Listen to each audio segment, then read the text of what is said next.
And hello, everybody. Hello and welcome. It is I, Trooper SJP, and welcome and thank you for joining us for our Friday Night Foxhole RPGs, where we are playing this time the Gamblers, our Traveler Pirates of Drinax campaign, and I am happy that you all are here with us. Thank you. Thank you so much for being here. If you would like to support us, which you don't have to, but if you did, that would be cool. You can do that best by being here and watching us. Woo! That's the best thing you could do. And thank you for being here and watching us, either here or on YouTube. And if you're watching us live, thanks. Give us title suggestions at the end. If you're watching us YouTube, leave comments, and we will subscribe, leave a comment. We'll say hey. You can also, if you like, repost our Bluesky post, which has been posted. You can tell your friends, you can tell your enemies, you can tell everybody, hey, hang out with us. Woo! Like that. But you have to say woo. That's the important part. Woo! You can also, join our Patreon. And if you do, that's really cool. Thank you. I just remembered. I've got a drop. I'm gonna drop something on Discord, but it'll be after I give it to the players. They don't know what it is, but I'm gonna give it to them next Friday, which will be our finale for the season. It's a surprise, but you'll be able to get access to that surprise after they get it. But don't worry about it. And then. Let me see, what else? You can also give us tips and bits, and if you do, the tips and bits and also the Patreon, that all goes to help pay for the cast, and also any art commissions, things like that. And let me see, what else? Because there's a lot. Or there's not. I think maybe... Oh, we have a fourth wall with great merch, like our cool uniforms, and like our casual PT uniforms, and then also like our cool... really neat travel planner. Now, I will note that this travel planner ends in April, so technically it's done, but it's also the actual dates if you're running a traveler campaign in the year 1105, which is one of the standard years to start. So even if it's not, you're not using it as an actual calendar, you can use it as an in-game calendar. And let me tell you something. It is really helpful for me because I can just know when they arrive and when they leave places and what's happening where. And it has been using it as an in-game calendar. It's so good. It's so useful as an in-game really calendar. Nice to like flip through the pages of the months ago. Oh yeah, we were in that part then. It's been this long since this happened. Yeah. Yeah. Oh, it's really, really good. But also, it's got great art, Void Smoker's art for all of our peeps and cool stuff. So that's great. I think, and we have a Discord. I think that's everything that I can remember saying ahead of time. So, why don't we go around and have everybody introduce themselves, and then I'll do a recap. So could we have you say who you are playing, and what do you do when you're stuck on, because you're going to be stuck here for at least 2 weeks. What do you do, just generally speaking, when your character is not in the midst of go, because you have so much to do? What does your character do? Because right now you are in a port with not much to do, and you're just kind of, I mean, okay, if you have mechanics, you have stuff to do, but you're going to have 2 weeks with some stuff not to do. Like when your character is in that situation where they don't have things to distract their mind, you know, what kinds of things do they do when they don't have distractions? Yeah, I want to start with Greg. Greg, my buddy. Hi, everybody. My name is Greg. I'm Warp Reactor over on YouTube. I play Soto Masi, the Aslan, and his ward, Rhys. I think that the two Aslan take advantage of the idea that they are actually planet-side as opposed to inside a ship. And so when not repairing things or doing the business of the gambler as it's getting fixed, or the business of what would be the future events that they're going to be into, they're definitely training. And I think that, you know, if you look over on a hill beside the town where we are, you would see their silhouettes at any time that they have free. So training is commenced, and Rhys is learning the ways of Claw and Fang. Ooh, that sounds super, super wholesome. And in no way will cause trouble in the future. Never. Nope. Nugget. We're going to bounce over to you. Tell me who you are, who you're playing, and what does your character do when they're stuck in a place where it's no longer go, go, go, go, go? That is a great question. Mm-hmm. I'm Nuggetasaurus. I will be playing Dame Emelisa Graves. She is an astrogator from the Floating Palace on Drinax, the newest member of the Gambler crew. I think she does two things. So when they're not go go go for their own stuff, I think she takes some time and she doesn't go alone. She takes either Quint or she would ask Soto or Karinne to go with her to help upgrade the Boridians, I think is what we decided to call them. Their atmospheric processors in their minds. Oh. So they don't Mm-hmm. blow up again. And then she also paints. She spends a lot of time in her room on the Gambler painting. Not that anybody would know that that's what she's doing, but yeah, she just takes a lot of time because they don't have downtime like this very often, and she just Mm-hmm. paints a lot. I'm going to just have to make notes of that, I'm afraid. Not in a bad way, but you just answered one of my questions. Cool, cool, cool, cool. Lovely. I love it. Lindy, what about you? Who are you?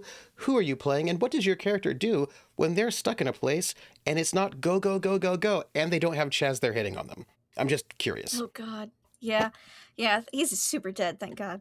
You killed him. Hi, it's me, laughlovelindy. I play Quint Vesper, the pilot of the Gambler, and what they would be doing is probably be studying to get I'm so close to a couple study sessions, so Quint would be studying, and when not studying, hot springs and interacting with the people of Borite. Well, this leads me to Cord. Who are you? Who are you playing? And what does your character do when they don't have distractions, when they're not go, go, go, go, go? Go, go, go, go, go, go, go, Power Rangers. Hi, everybody. It's me, Mythematic. I'm playing, what am I playing? Captain Baron Severence, or Admiral Baron Severence. He is sort of a piece of shit warlord. Well, no, his prime is he's a clone of a piece of shit warlord from the Imperium. And he is just trying to have his own life. And so far, he has, and a pretty successful one thus far. He's still trying to shake off the ancestral memories and the ancestral habits that are in the synapses of his DNA, but progress is being made. So what is he doing right now? He doesn't fight. He is he's more of our, like, talky rogue. He does have some poisons, if you were like a poisoner rogue. But he's more of like your outlaw, talky guy, don't let him close to your drink kind of character, because he's a poisoner. And not for literally anything else. Or close to you with a needle, because he has a gauntlet of needles. Anyway, so I guess he could still be a piece of shit. Anyway, what was the question? What am I doing on my downtime? Well, but specifically when you don't have a lot of other stimulation to distract you, you know? Right.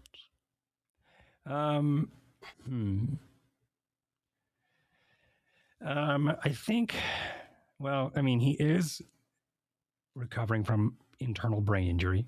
Yep. And I think he tries to sleep. He can't very well. And in this downtime, he does, I think, routinely. I think this is probably what, like, there are things that we see behind the like the curtain for him, like he's sleeping or he's trying to toss and turn and blah blah blah. But I think what's noticeable about the crew is he seems to be checking in more with the crew as like this week goes by. There's just, for some reason, there's just more. You could probably clock more appearances of Severance checking in on you than normal. It's not an uncomfortable amount, but it's enough to notice. Because he often doesn't. Right. Often he's just by himself and doesn't really care what anyone does, as long as they're ready for the jump and ready for planet side or whatever. But yeah, I think there is more. However you all take that is up to you, whether or not you think it's micromanaging or what. But that is sort of what happens. Is I think to outwardly from other people, maybe it's a bit odd that he seems to be. Everybody good? Everybody checking in? Okay, we're good. All right, everything's good. Perfect. All right, just checking in by. Like that is just sort of out of character for him. So anyway, that is, I think, the noticeable thing that he does differently than the normal. Try to sleep, try to rest, try to match, try to fix the books and things like that. Well, we're going to be having some probably roles related to some of these things, but first we have to do our recap from what happened last week. Letzte Woche war so eine ganz einspannende Zeit. Wir haben so viele Spiele, wenn etwas ganz einspannend ist, sondern gibt es so Kämpfen und dann Laserguns und sowas, but das gab es überhaupt nicht dieses Mal, weil wir haben was kommt nach ein Space Battle, sowas, gell? Und wir haben wir haben einfach ein ganz Menge reparieren. Die mussten die Gambler reparieren, es war ganz kaputt, muss ich sagen. Und durch dieses Reparieren haben wir auch etwas gelernt von den Leuten, unsere Piraten oder Privateers, aber unsere Piraten, was die Beziehungen sind zwischen die Leuten, haben wir irgendwie haben wir etwas durch was könnte einfach nur Würfel werfen, etwas sehr sentimental oder sowas I hope they're watching. Und dann was noch. Dann haben wir dann haben wir ein Bad, so ein Kurbad gehabt. So, wir haben so ein Spa-Day gehabt. Und das war sehr nett. Und das ist, was wir letzte Mal gemacht haben.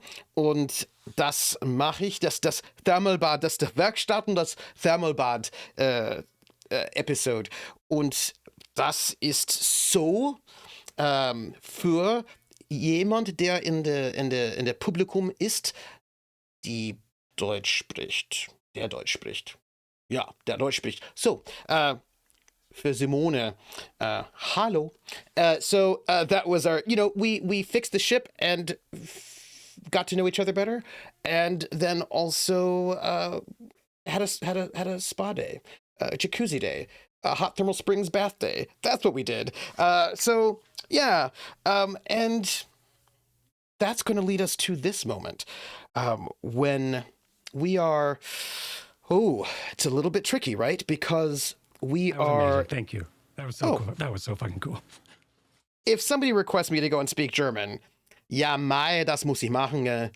Also, vielleicht ist es ein bisschen bayerisch, aber es geht schon. Speak.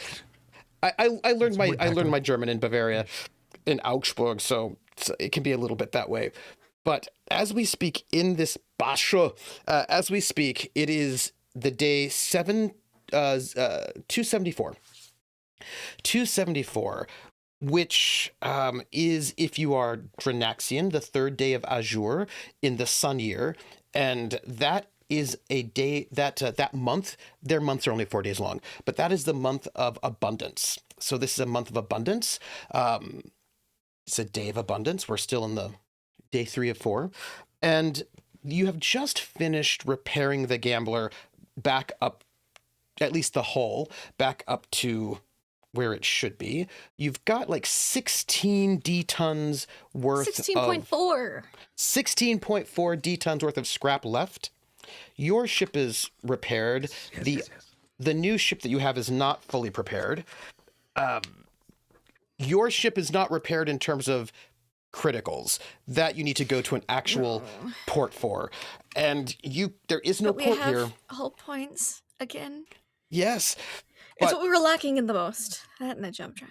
That works. you have a lot of critical problems on your ship, which would be terrible if you got hit again, you know?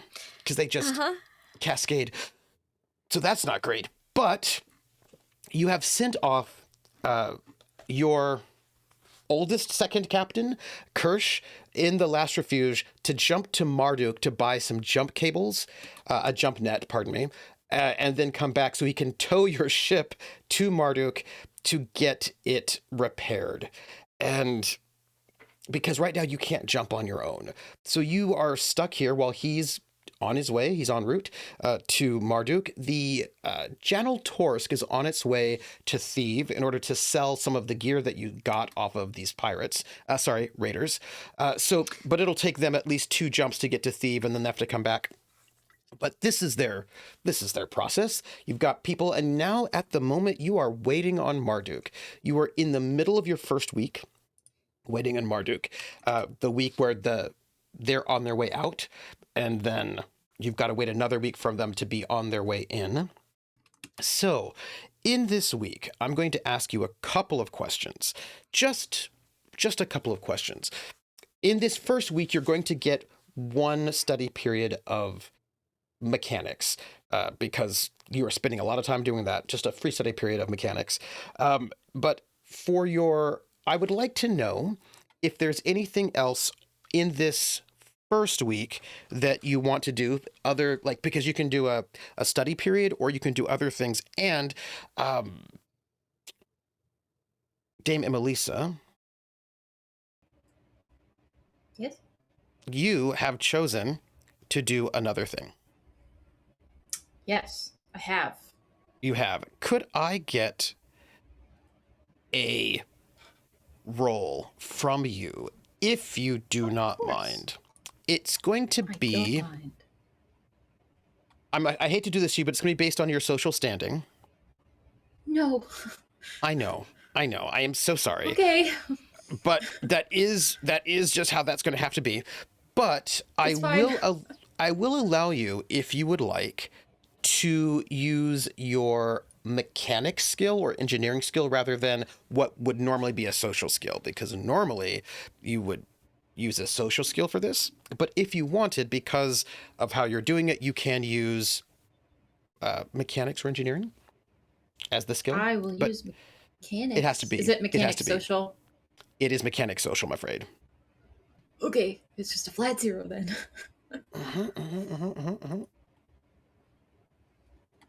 Just an average roll? Yes, indeed. I'm going to say with a boon because of all of the things you've been doing. So roll another d6 and then, replace roll it. Another d6. 1d6. 6. Oh. Okay. 4 would be 10. Okay, that's good. That is good. What we call this is courting an asset. You are trying to... you're trying to help out, but what that means is you're developing someone as an asset who may help you out in the future, but you're going to want to, what's the word? Cultivate. Like when you do your first roll, if you are successful, which you are, you will get an asset. And this asset has a score of a 2, because that's how much you made the roll by. And a 2 is... not somebody who's super, super tight with you. You could ask them. These are people that can give you information and favors and maybe do stuff for you. When you pass, you could say, "Hey, could you look out for this, or could you do this thing for me?" Basically, it's a source for information and assistance for the most part, and. When you're going to make a roll with streetwise or diplomacy, depending on who you're courting. And then when you try to make that relationship better, you can use things like carousing, diplomat, leadership, persuader, deception, depending. And you can only do this like basically once a week. It's like a week to cultivate. But because you're doing this through you're trying to make connections through, mechanics. I will use mechanics. At this level, which is pretty low level, right? You can do things like this person will be, if you roll well, but the difficulty is not very hard, you can get routine nonsense of information, such as the names and types of ships that have passed by, or things along that line, since people don't come here. But every once in a while, pirate ships will come through. Or slightly sensitive information, such as like cargoes carried by particular ships passing through your port, this port here. So and I think that it's only fitting that the ship that you have, the person that you have cultivated, is your BCA contact. 260. Your administrator. Where are you? Sindal? No. Yes. Like Ura. Ura. Or something Your like administrator, Ura. So, Administrator Ura is now officially one of your assets. Hell yeah. I need a pen.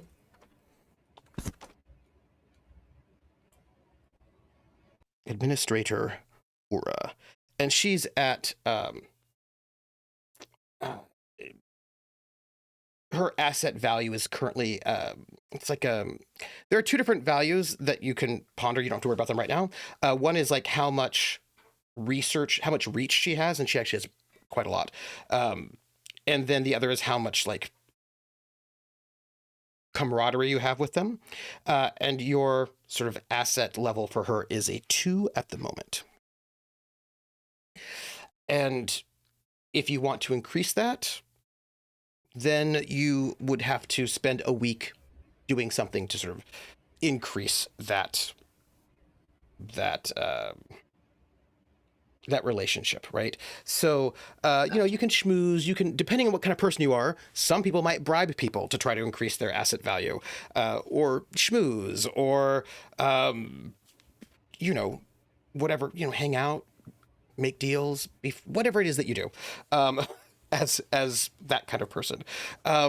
Now, I will say, because I think, Nugget, you have not seen this. Where did I put this? In our ship's papers, there is a tab near the very end called Assets. And this is a list of the assets that have been cultivated so far by the crew. There are 2 different people on Thebes. Fernando, who is a flower seller, also smuggler.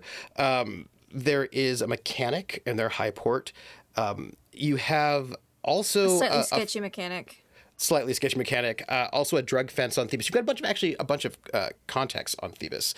And then in Oghma, Severence actually made contact with Adaxel Rubicine, who is a smuggler who's on the Jidiko High Port, but who's actually an Oghman Raider, or like is an undercover Oghman. And that is somebody that Severence has cultivated. And I'm going to add now, these are all of your networks. Administrator Ura,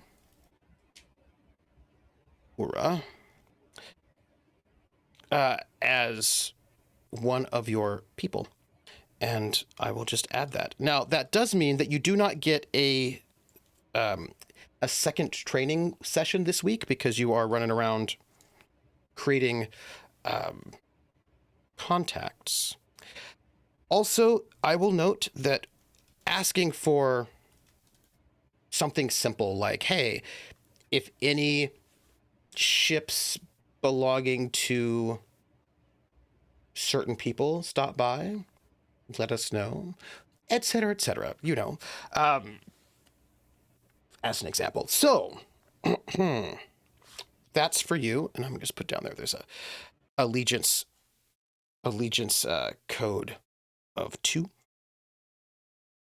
So, yeah, that's what you're doing in this first week, in addition to a lot of maintenance. The rest of y'all are doing training, and I believe we have a study session sheet as well. The rest of you are training, is that correct? I sure am. Yes. Yes. What are you training, and how are you doing in this week? I think I'm going to be training. I'm sorry, my mouse and keyboard just disconnected, and the switcher that I use, the button just broke. Earlier this week, my mouse button broke. I don't know what's happening right now. Anyway, I think I'm going to go with Troch. Ah, yes. Continue that, which is the Aslan language. So I think I'm going to try to just brush up on the culture and some of that. So maybe there are scenes where I am asking Rhys for potential books, or maybe even just meeting up with Soto and Rhys about culture and things. And there may be times where I check in and say it in broken Troch. Oh. Oh. All right.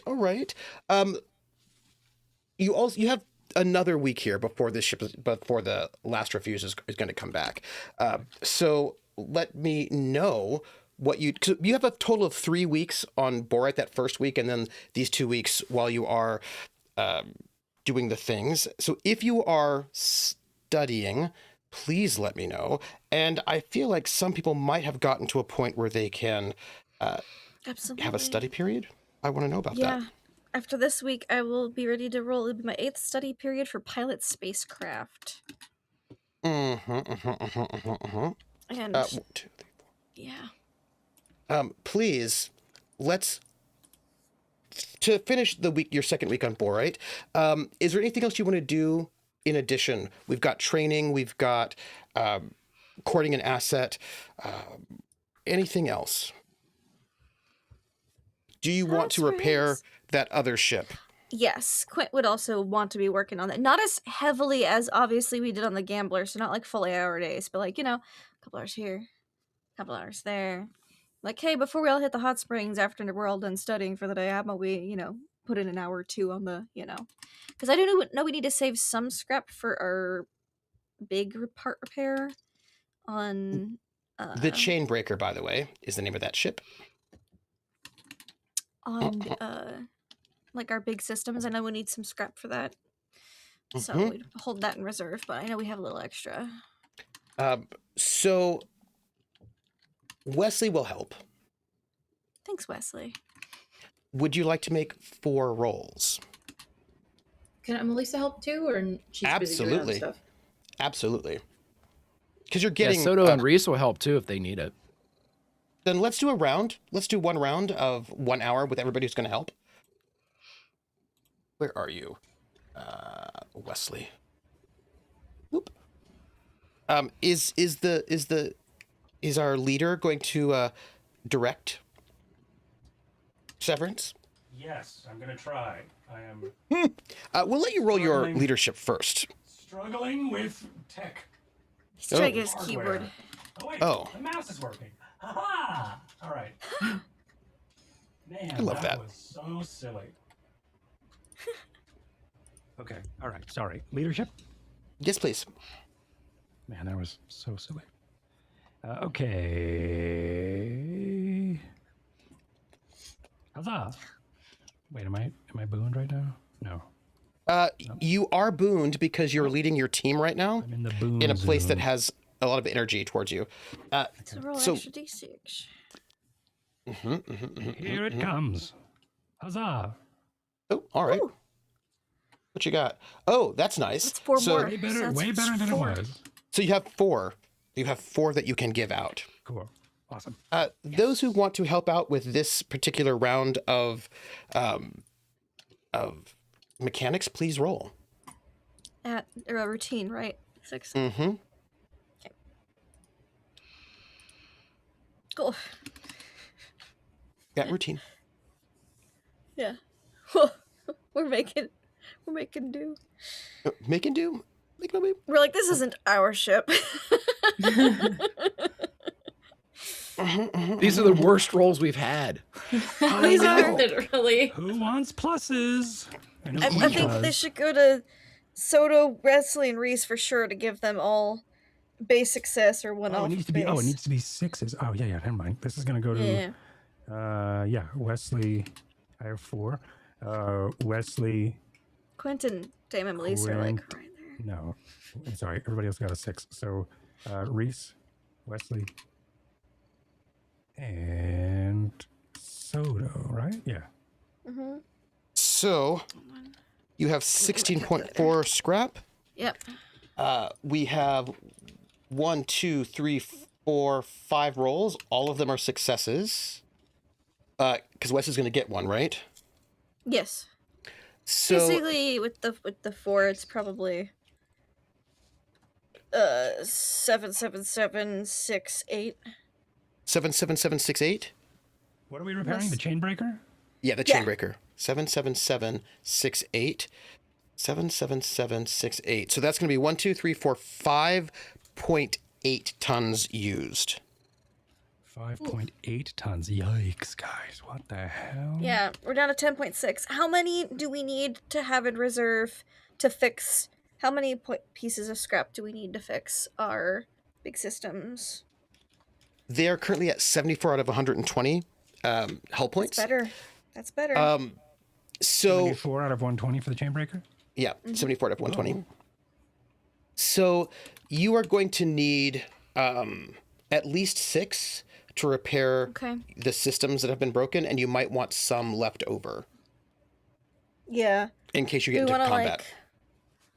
do we want to hold 8 minimum? Do we have 2 more people roll? Our 2 best mechanics do 1 more hour on this Sure. Yeah. to just see if Because we also can... your hold is not that big, so Yeah. Yeah. Looking at these stats, it's me and you. Damn, Okay. Emily. So we got the best 2 mechanic stats. That works. All right, I'll just put in an extra hour. You said you'd have me accompany you to do stuff anyways, so... Yeah. Yeah. Would you like another roll from me? I think that would be great. Me too. Yes, please. Yes, please. Rolling leadership. Because that way if we now. don't do very well, we don't eat up a whole bunch No. of scrap.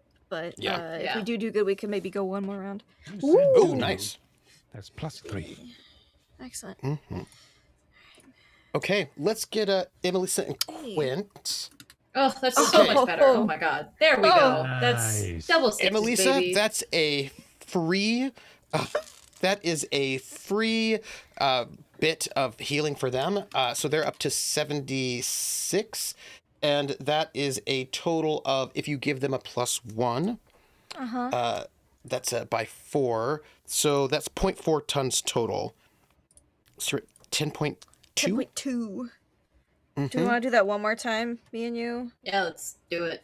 And he still has 2 left over from this Yeah. last round, so we can just... I didn't use So now any, you but I are could do it all again. at the chain breaker, right? Working on this ship, this ore thresher that has been 10.2. okay. That's if you give them the 1, that'll be a free It'll be free. freebie.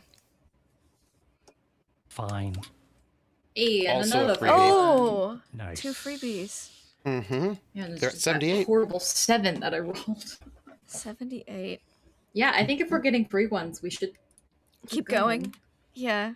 We'll go until we don't get any free, or we use up 2 Yeah. pieces. I agree. Severance, you have Yeah. a +1 left. I have uno plus uno lefto. Mm-hmm. I also can speak other languages. And I will note that at this moment you have a ferric red thane in your low berth. That is by 5. So 0.2, leaving you to 10. It's another And success. another free one. For me. Whew. They're Nice. at 80. 80. Yeah. And you have Plus 10 Emily's scrap. just distracted by all of the mechanics. She's like, "There's too many people here right now. Go." There's too many mechanics in the kitchen. Quint, help me with this. I'm like, okay, all right. Do you want a +1 for that 11 or for that 10? Make it 11. Doesn't matter. Yeah. Oh, yeah, yes, that's good. So you're at 10 scrap. They're at 80 hull points. And can I get a couple of rolls just on the side, since you all are here working on this? Can I get either mechanics or engineering based on? It's gonna be an 8, right? So average. Okay. And it's going to be based on education or intellect, but they will give you different things because education is I'm gonna based do on intellect. experience and I'll book learning, and do- intellect is based on like in the moment.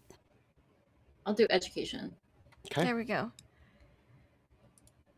Out at 8. And okay. if you would like Well- Severance, since you're there, you could give me a streetwise, and this I think would have to be education. Okay, I'll do it. How's that? Streetwise. Education. No, that's endurance. Education. Not boon. Not boon. No. Thank you. Streetwise. Okay.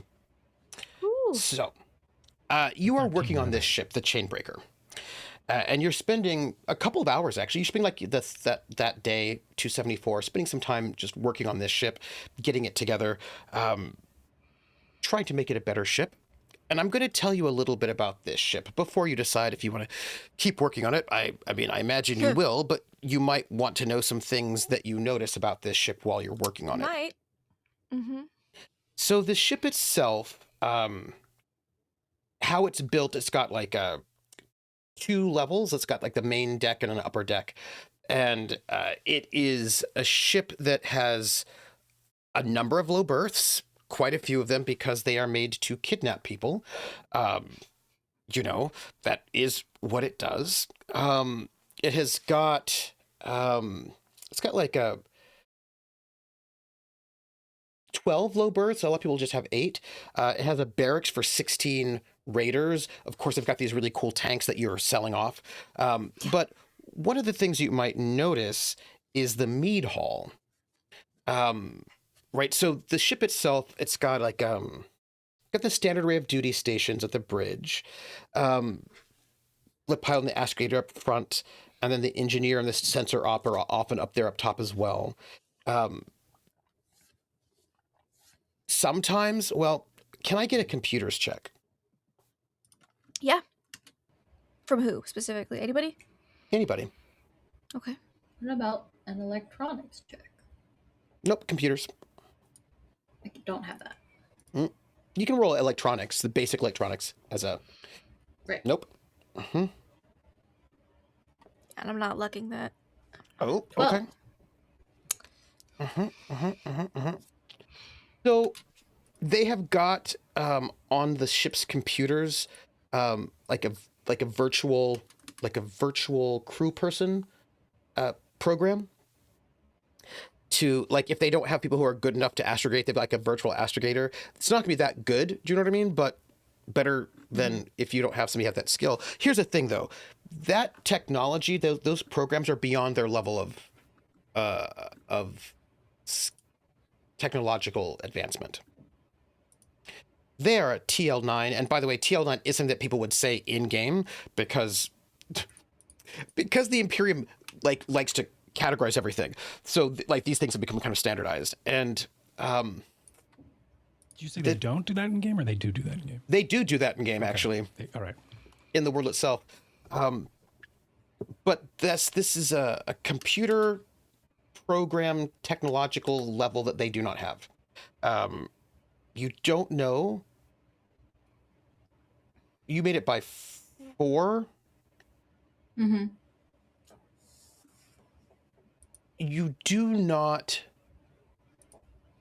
These do not seem to be standard programs. Like you can buy virtual crew members, like that's totally fine. Those things are buyable.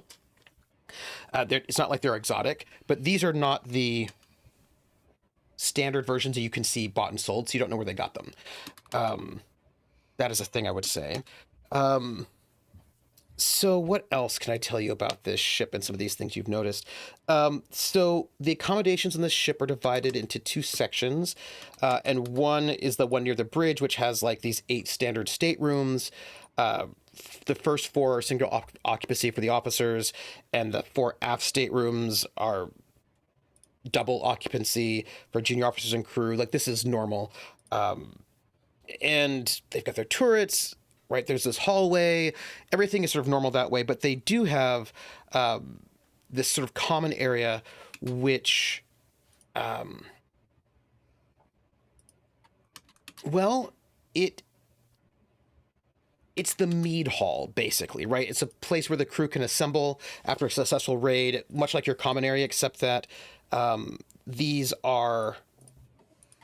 it is garish, and it's adorned with animal skins, tapestries, idols, some kind of religious idols. There's alcohol, lots of some barrels of alcohol. Fetishes. I don't mean the leather kind, but like symbolic fetishes. It's a very kind of very They could like also be leather. It could be leather. Yes, this is true. Both truths can exist. Yeah, and it is like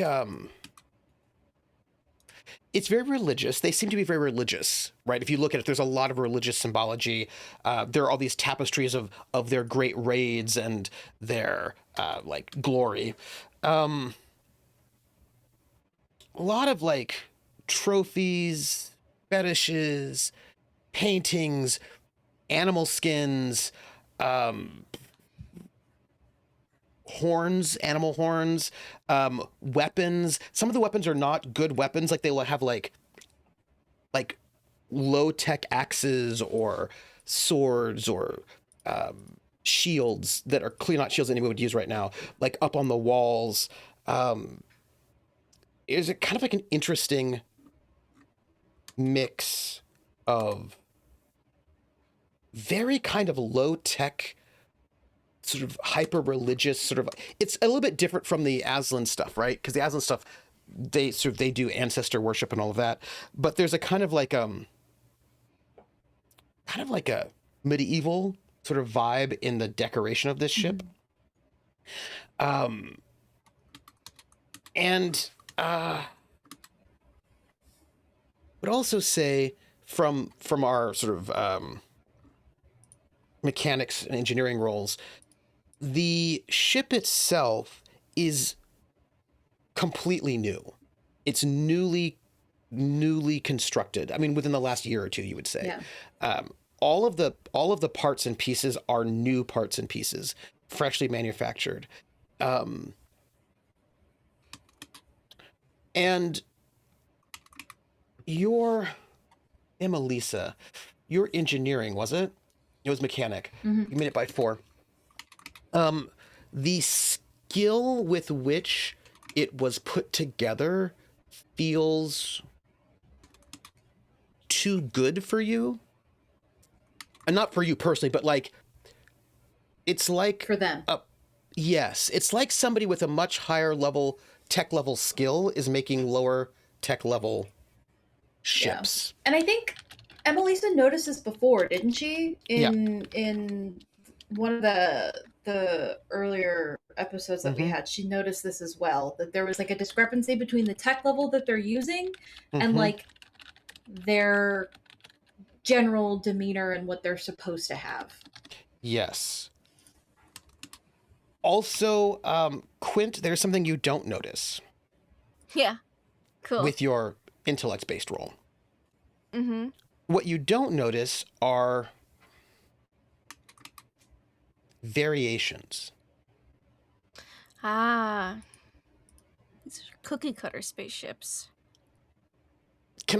Yes, absolutely. Mass produced. Yes. Which is not what you'd expect from Oghmans. Because nothing else, all the stuff that's decorating this ship, is not mass like produced. that. It's Exactly. hand produced. Like all those fetishes, all the idols, all that stuff, all the tapestry, the skins have all been like hand placed, right? Handcrafted. But this is mass produced in a way that none of the stuff that's inside the ship does. And if you had looked at the other things, like their weapons, those are also all mass produced. Oh. Could I get an intellect-based, for you, Quint, whichever weapon skill you want, whichever weapon you want to inspect, because they've got melee weapons and guns, etc. Okay. And then I'm going to tell you about your streetwise once I get this response, Admiral.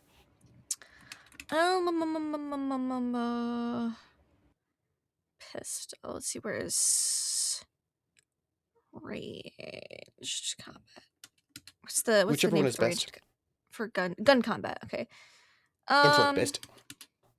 I'll do whichever is best. I'll go with blade then. They've got some Okay. bladed weapons, yeah. Mm-hmm. They do. They have axes. Yeah. I'll look at blades. Because that's Quint's speciality, really. So you look at some of their axes, because they do have them. And Hey, they are also mass-produced. Mm-hmm. Most of them are. This ship, definitely all of them are. Is there any maker's marks? No, Or like you don't. brands? Which usually None. a lot of companies want you to have Yes. like buy our Yes. stuff. So Yes. someone's supplying the Oghmans and don't want people to know about it. But there's something else about them. Cord, might I ask you a blacksmithing question? You may. If you picked up an axe made by a smith, Yeah. and you looked at the axe head, the handle, the whole thing, what could you tell about the person who made it by looking at it? What things would you look for to try to tell something about the person who made it? Oh, cool. Well, I think a couple things that, like, if I was to look at a axe head to then be like, oh, this is an old axe head from wherever. Like, let's say at a vintage store, and I'm like, okay, and I try to inspect anything about it. I would inspect the edge, because the edge, if it holds a second, right, if there's any maker's mark on it, of course, is what Beck said in the chat, and yes, that would be my first go. And then, but I don't think we have a maker's mark, so None. right. No maker's mark, no serial numbers. No serial numbers on any parts of this ship, by the way. Right. Mm-hmm. So that's also sus. So there is a couple of things you can do. You can look at the if there is a break or a feathering between the metal on the edge and the rest of the axe, then that means someone put a high carbon metal and hand forged that onto the edge, and the rest of it is probably a softer metal. And that would be pretty high quality, at least high. That would be called sanmai, and that is what a lot of katanas were used with. They would be shaped, and then the edge would be cut and then split open, and then a new piece of metal would be put into it, sort of like a taco. And they would put that, they would lay that metal in, and then they would fold it closed, and then they would reshape it. So you'd have a, let's say, like a nail file is a tool steel, so that's going to be a higher carbon and very strong and sharp. That would be probably laid in onto, I don't know, metal that you found anywhere else. Like you could make, let's say I use rebar, which is usually pretty shitty metal, and then make that taco edge, and then put like a nail file, melt a nail file in there, and then forge it, and then shape it down to an edge. That would be a sanmai billet. Or a sanmai edge, and that would be very that would be strong, obviously, for the edge, but also that would be meaning that that person has practiced and they know different theories of forging. There is also just the fact that if it's a metal, one solid metal piece, no forging at all, is whether or not if you were just to scrape metal on the back of the axe head, if that makes a different sound, or it skate across the metal. If we're using like a file, if that would skate across the metal differently than if it was to skate across the edge. And if those are two different, one, if it skates across the edge easier, then that means it's definitely been work hardened or has been hardened, which means the person knows what they're doing. If not, then that person probably just made what looks to be an axe out of metal and then never hardened it. So I can go on. Is there a specific type of description you'd like me to go deeper in?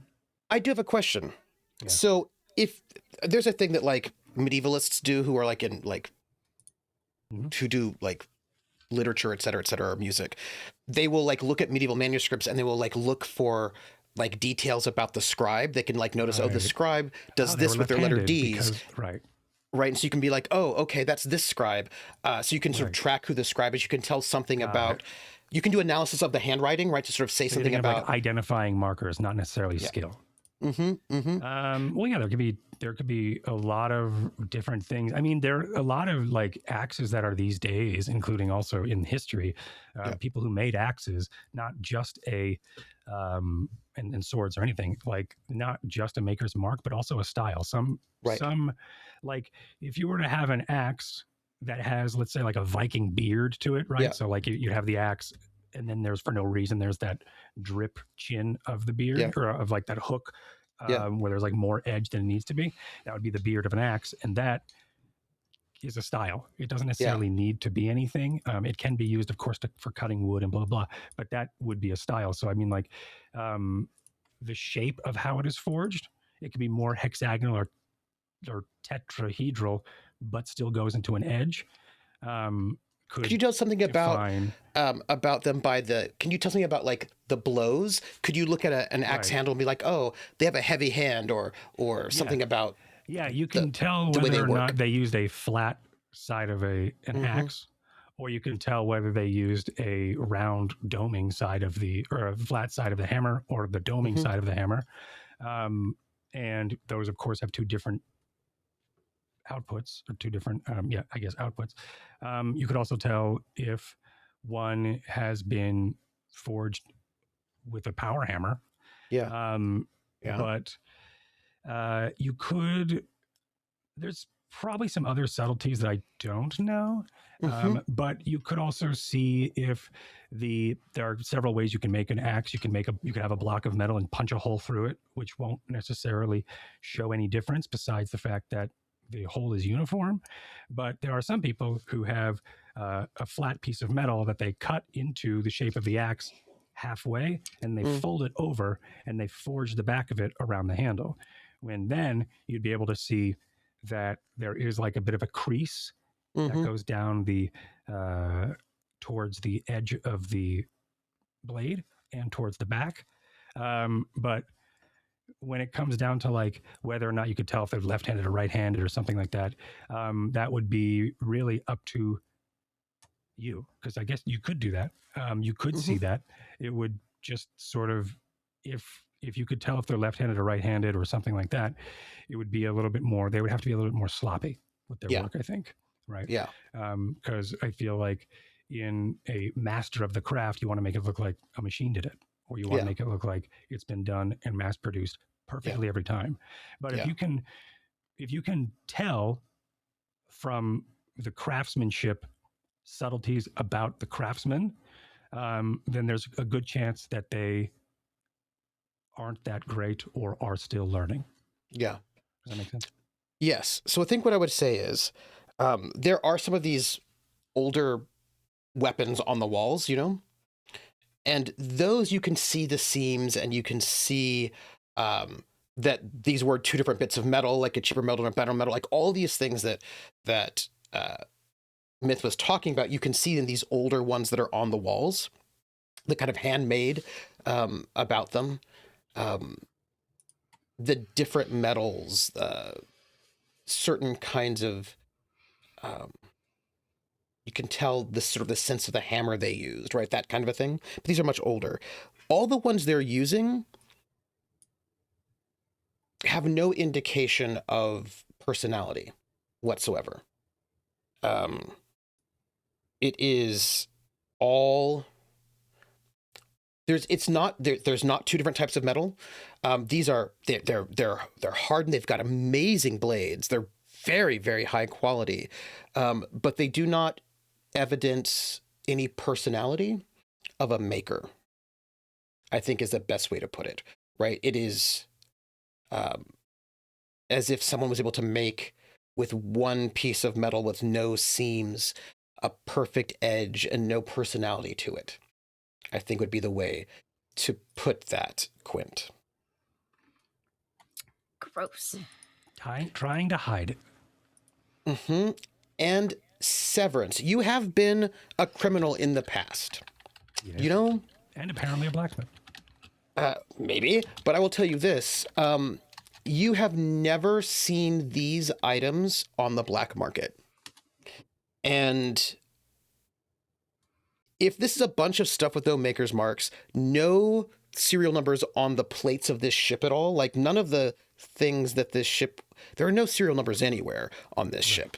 Like no part of it has any kind of serial numbers. You would think that people would be wanting, okay, we know that they raid Marduk and Oghma all the time, but they can't really get out of the system. They might attack ships that come through their systems, but you don't have a lot of reports of Oghman raiders attacking starships with really good weapons and way better armor. Right? They might every once in a while attack a ship, but that doesn't, they're raiders, right? They tend to attack settlements. Right. And the only settlements they get access to are Oghma and Marduk. So and you have not heard any, in your experience being a criminal who was smuggling and doing these things, you don't recall allegedly Oghman's buying shipments of parts or requests for shipments of parts in this way. You also do not really see their stuff hitting the black market. Now, I will say, because you did create that, you do have a contact on Oghma who's clearly an Oghman raider in disguise. Yes. So you do know that they have eyes and ears on the GDCO port secretly, probably to find out if there are any ships that don't have good weapons or armor that they can that are coming in or out that they can then attack on their way in or out. So they do have eyes to see if there's anything like a good juicy target for some piracy. But again, that's not gonna. You guys just ran into a crew of 4 ships, you know, and there were a number of ships that attacked Marduk when you were there. They have a lot of ships, and it isn't, and you have not seen any indication that there are parts coming that would serve this in the black market. So that they're not getting it there. Interesting. And it's one of those things that, like, in order to make something with such ambiguity, it's actually harder than just making something normally. Right. So someone's put in a lot of effort Yeah. to have these ships and these weapons and these armor. You have to mimic someone else's style or try to not have any style at all without Which making is harder it look than like, mimicking. yeah, without making it look like you tried to make no style. Yeah. Interesting. So as you're working to repair this ship, which again, by the way, the people that you have freed who are now crewing this ship, they take all that garish stuff down. I was all down. Going to if they didn't, but it's probably. Don't mind if we take the intestines down off of the the molding here, do you? Okay, great. Yeah, there's just a little bit of intestines. Yeah, you know. Charming. If you look at their armor, because I know that Soto Masi wanted Soto. Can I get a roll from you? What would I would you like? say int or education. And this is going to be for... okay, I'm going to give you a couple options, yeah? Sure. You can do troch, because that is part of your culture. You can do vac-suit.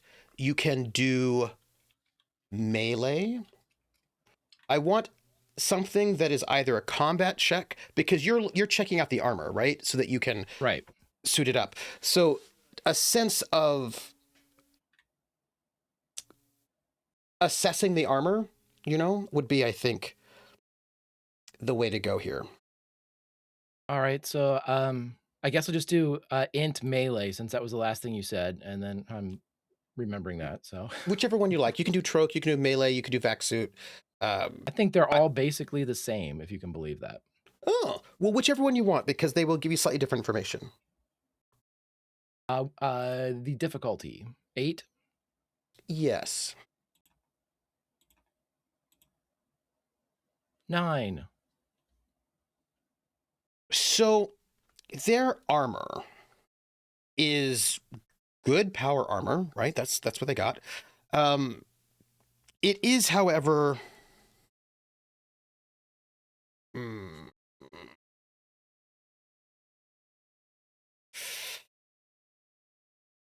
high quality, high polymers, right? Making this like as you would imagine.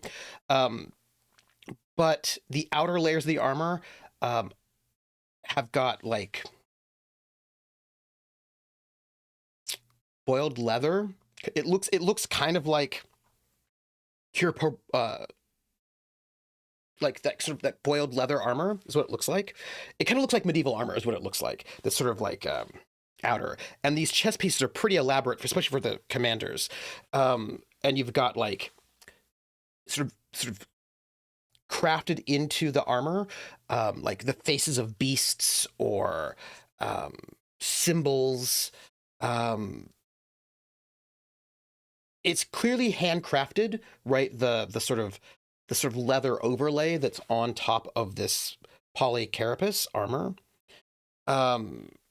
So not to interrupt you, but technically Please. it could take a dye then if we wanted to change its color. Absolutely. Okay. Absolutely.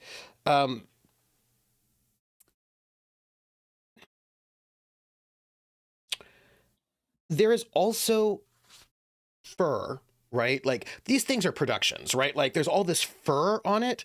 But it's not real fur. It's artificial fur.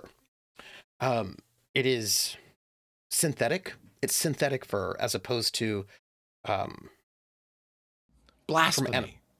So they got everything from TJ Maxx, is what you're saying. Like that's who supplied them. This is from Kohl's, right? Yeah, exactly. Yeah. The tier one is this. There's something interesting because you get the sense that the leather carvings, all of that was done by hand. You get that sense. And that the synthetic fur was also attached by hand. And you can kind of get a sense of like a difference in quality between different people who carved. Pretty good, like they seem to be very good artisans. And being Aslan, you can recognize that kind of craftsmanship, but again, the rest of the armor, the polycarapace underneath, has no personality and no sense of individuality in it at all. Like you don't see that sort of the seams of a maker right in there, right? It's this kind of strange mix of clearly this leather that's being placed over is done in a very traditional way with sorts of individual care. But then the underlying armor, again, has no maker's mark. The leather does, though. The leather does have like a maker's mark, like on the inside that somebody did this, but the armor that it is put over does not. And the synthetic fur again feels very personalityless. Yeah. Well, then I think whenever they would have all the pieces sort of like they're checking them out, maybe in like the cargo bay of the gambler, it's just Rhys and Soto staring at them like silently for 2 to 3 minutes as they look it all over. And Soto would simply turn and look at Rhys, and Rhys would pull out a pair of like shears and be like, "Hey, I'm on it." And then she just starts moving. Every single piece of that artificial fur is perfect in that really personalityless way. Yeah. I'll let you know what Rhys is up to with it. Yeah. Hulls are expensive, and I don't, where they get in the parts is, I think, the question. Yeah. So, I have a hunch. And GDCo's not going to like it. GDCo likes everything. GDCo's friendly. No, I don't think GDCo likes everything. Nobody likes everything. Yeah. You have 10 scrap. Do you want to leave the ship at 80, or would you like to go one more round? One more? I think we were we gonna get a freebie? we were gonna we'll have 8. Yeah. That'll still be good. Can I get our leader first? You may. Leadership. Hold on. Let me boon. Boon, boon. Nice. Ooh, 5. Nice. That's Think plus that- 5. That is probably also for later. Can I get our mechanics? 4. And so 1 free. And if you're going to add 1 to that, that's an 11. So 1.2, leaving you at 9.8. And that ship at 82. Keep going till One we more? get to 8. Do we want to? Oh, but if we could both get mess up, free- then we're at 7.8. It's true. What was the crap? What happened? What did we do? What was the stat? Not a crap. We did good, You did very good. but You're at if, 9.8. If we go again, 0.8. Okay, thank you. And Yeah, then if we're we- at what? If we the- go again and we again- don't do good, we use 2 full scrap, and that would put us to 7.8 instead of a full 8. Mhm. What are we at? We're at 90? We need at least 6 left. We're at 82 82. Yeah. for the chain breakers. Oh, right. Because we do 1 per points. person. Thank you. Mhm. Yeah. Whereas if we stop now, we use just 6, we'd have 3.8 left over. And we have how many scrap? We have 9.8 right now. 9.2. 9.8. Thank you. Yeah, why not? I mean, like, that's what it's here for. Unless you want... Oh, yeah, we want to probably keep some with We us. need I some feel like... for when we get to Marduk to do our repairs for our systems. We Yeah, I need think at least one 6. final time, and then if we're at 7.8, we're at 7.8. Yeah, Okay. I think that's fine. Okay. Okay. And One more also, time. like, we should give the chain breaker an amount Yeah. of A fighting like, chance. if they're gonna a Yeah. fighting chance, right? And then also, what's cool is the chain breaker can just do this here. Yeah, that's right. They can just Oh no! they can. Yeah, strap we it jinxed in. Yep. ourselves. Yeah. Uh, So, but with the points that Severence No, you has, we didn't. can make that at 7 and 8. How So about a a 7 and an letter. 8? Yeah, so that'll be 1.8 that you use. You're down to That's fine. 8. 8. Perfect. Okay. We'll leave it there. Perfect. We're That's done. right on the money. Perfect. Okay. That's exactly what we wanted. We were waiting That's for a round exactly number what we wanted. We wanted exactly 8 left, and that's what we got. the whole time. I think And that puts us at what, 82? because I think we're like, that's good. We can stop 84. here. It'd be at That looked 84. pretty dang good. Yeah. Let's stop. They're no one at touch 84. anything. No one breathe. This is 84. fine. Yeah. So I think at the end. Go ahead. Sorry. No, so I will say, so I will just point out that this is also a kind of it's a big ship. It's a little bit creepy because there's just a lot of like Yeah. ghosts in that ship, if you know what I mean. Yes. I think Maybe at the end burn of some this, sage into here.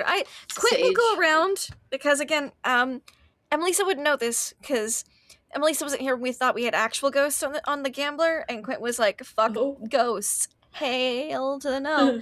Quint's gonna walk around with like a little bag of salt and just like throw some salt around the ship Okay. and maybe is and that burn a little sage because Quint has some left over from when we thought the gambler was haunted. Mhm. So.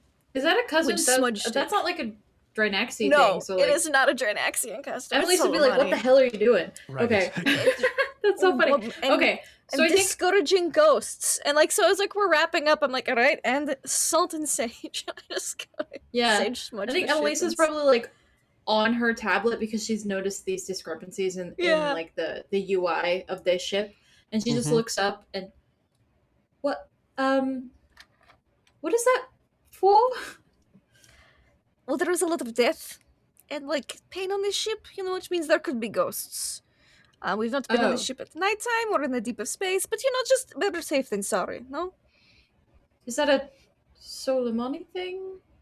No, I wouldn't know your Solomoni, would I? No. And I have a probably very not. strong Solomoni accent. So Oh, okay, so then yeah. probably. Is that a Solomoni thing? Yes, They've and done this agriculture before. has their own, but this has always worked for me at least. So Oh, it can't hurt Interesting. to like double up, right? Honestly, I haven't seen Right. a ghost yet on the Gambler, so You're welcome. that's what I'm saying. Thank you. I think it's That's working. It good. appears to be. Have you all noticed something strange about this ship? The The technology like serial that I'm numbers.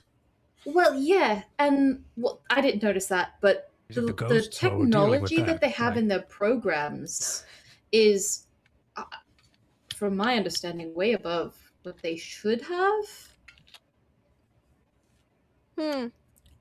So you're thinking what I am thinking, that these are people that are being supplied. Yeah, I noticed it a while ago as well. When I don't remember exactly when Emelisa remembered it, but she'd say whenever she remembered it. But she does. Yeah. But so I there's something not quite right with these Oghman Raiders, and I think I agree. I think that someone's supplying them on Well, who would the benefit down low. from keep being in the Oghman Raiders' good graces? I think is the question we have to ask I here. have Well, no let's idea. take a look at the map, and then we're Probably in the- GDCO. Okay, well, I was going to be a bit more dramatic. Don't but they yes, already have a? thank you. Don't they already have a high port in? Yes, and their Oghman, high port though? doesn't get attacked. Even, I mean, they have lots of weapons, sure, but the Oghman seem to also have plenty of ships. Full of There are reading two high people. ports. There are two high ports in that Where? system. Where? In not Borite. In In Oghma? Oghma. In Oghma! There There you go. I mean, and this actually, is all just speculation. There could be some other dark force behind this, This but is obvious. How dare it would they? not surprise me if it was GDCO going, hey, we give you stuff, you don't attack our ships or the merchants coming to our places often. No, yes, give you you just these go generic pillage those other planets, you know, the sad ones that we don't care about. Right, I see here. Have stuff that you can't make yourselves. I don't really know anything about GDCO, but that I mean, I if don't that think sounds on the, par for them. If you were to imagine a conglomerate that really doesn't care about anything but themselves, but tries to put on the mask that they do, that's GDCO. Oh, so floating palace. Quint doesn't say. I just walk around with the sage stick. Oh, Wow! I think she says that and then realizes what she Sprinkle a said. little And she's like, salt. oh, over my shoulder. How I should react to that. I think it's clearly worse than that. I think oh. I'm not. Yes. No, it's definitely worse than what the palace is doing. The palace doesn't take complete economic systems away from multiple planets across the frozen reaches. Right, but they are a conglomerate that does have the facade that they are for the people. But they are for the people. They're very good at giving. In certain situations, they are. They've given Vespexers a chance at even being a shot at admiral. Of their Yes, navy. you're Drinaxian. Yes, but I was not noble. I They was don't just a treat the person. people of Asim the same. That is true. Yet, Because they don't view them as Drinaxian. Despite the fact that, as of 20 years ago, they are. this is interesting.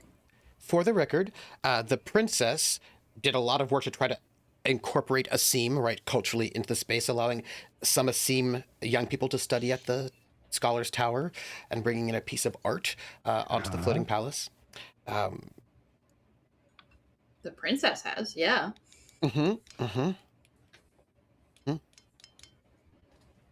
Yep. This is interesting. We should put a pin in this conversation. But anyway, the GDCO is not. By the way, this is Walking and Talking. I think you're back at the Gambler as you're coming up. Yeah. Yeah, I've like finished my Yeah. salting. GDCO, and it doesn't spices. necessarily have. We can't really prove GDCO for being ass hats, but we are pretty sure I can't that they prove. are. I mean, because they hide their receipts very well. But I mean, you just gotta look They at do the hide planets their around them. receipts very well. Corporate But, espionage. yes. Wesley says Hello, as you walk Wesley. up. Hi, Wesley. Hello, Wesley. We're just talking about how shitty GDCO is. Oh, okay. Wesley, your thoughts on GDCO? Go. Rhys would be right beside Wesley and nudge him and look and just say, "Space vampires," just like in Crash very, Jones. That's Oh. a good way of putting it. Very great way to put it, but I wouldn't say it, I wouldn't think it so literal, but it is a wonderful way to put it. They don't go anywhere unless the planet invites them in for protection. That's like a vampire. And then they suck everything dry. Okay, Yes. yes, yeah, space vampires. That sounds Have about you right. seen that episode? And I'll look at Dame Emelisa. Yeah, I that's have, wonderful. yes. No. That was actually pretty Which is- scary. The space vampire was like taking salt and everything. Which is not what the palace does, by the way, looking over at Dame Emelisa. The palace, we don't need to be invited in. A little bit No, different. we just take it. What's Granted- going on? I'm not sure. Okay. Granted, I'll say the floating palace is better in charge of Asim than the Foundation was. Oh, I'll give it I that met much. someone who was involved with the Foundation. They were awful. Really terrible. Yes, Oh if you yes, think I'm of very the- familiar with the Foundation. I was also be very careful. I'd like probably take a 10-foot step away from the gambler. Yeah. As I'm like, I would just be very careful about what we say about Drinax and, of course, the palace when we are so close to the vicinity of technology that could also be documenting what we say about the palace. Everything Oh, that there are I've said, sometimes the I agree. princess is aware of. You had what? What was it? Everything that I've said, the princess is aware of that I have these opinions. Interesting. Well, GDCO is worse. That's all I need to know. All right. And when we get there, you will maybe, hopefully, I don't know you that well, but I think I know you well enough to go, you're going to hate it. You will not like it. They just are slimy, conglomerate, the worst, really. They will try to take your money wherever they can get it, always look for loopholes, and of course try to find the perfect way to cover up the paper trail. These are all things that Severence has done before. This is, it's just they're not even very good at hiding where they are able to even come from. There are sometimes I think I would do better. You know what, never mind. Let's just stop. Let's change the subject. What were we talking about before this?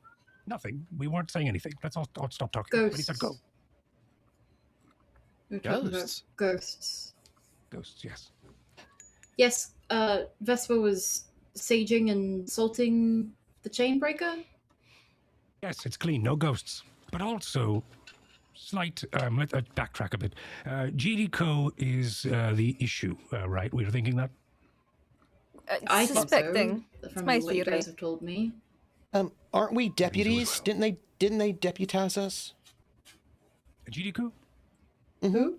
Yes. GDCO? For what? Yeah, we're deputies. What? At GDCO. It's a surprise. Right, I forgot that. None of you were here when this happened, but we did. We I'm were, certainly not. The gambler was deputized once for GDCO. Thank you, Wesley, for bringing that up. But it doesn't change how I. That was in ultimately Marduk. feel. Right, in season 3, but I don't think that Season 1. I don't Lord check me, Wesley. But that was a long time ago. Only like 4 months, probably. Like 6. Right. Anyway, GDCO did deputize us, but that doesn't change how freakishly scummy they seem. Well, And I for me to don't say look it, forward that to you meeting know them. it's true. I also guess that maybe after all that stuff that happened on Thebes, maybe we're not deputies anymore. That's true. Well, there's only one way to find out. Should we go to the high port? But I don't think so. In Marduk? Oghma.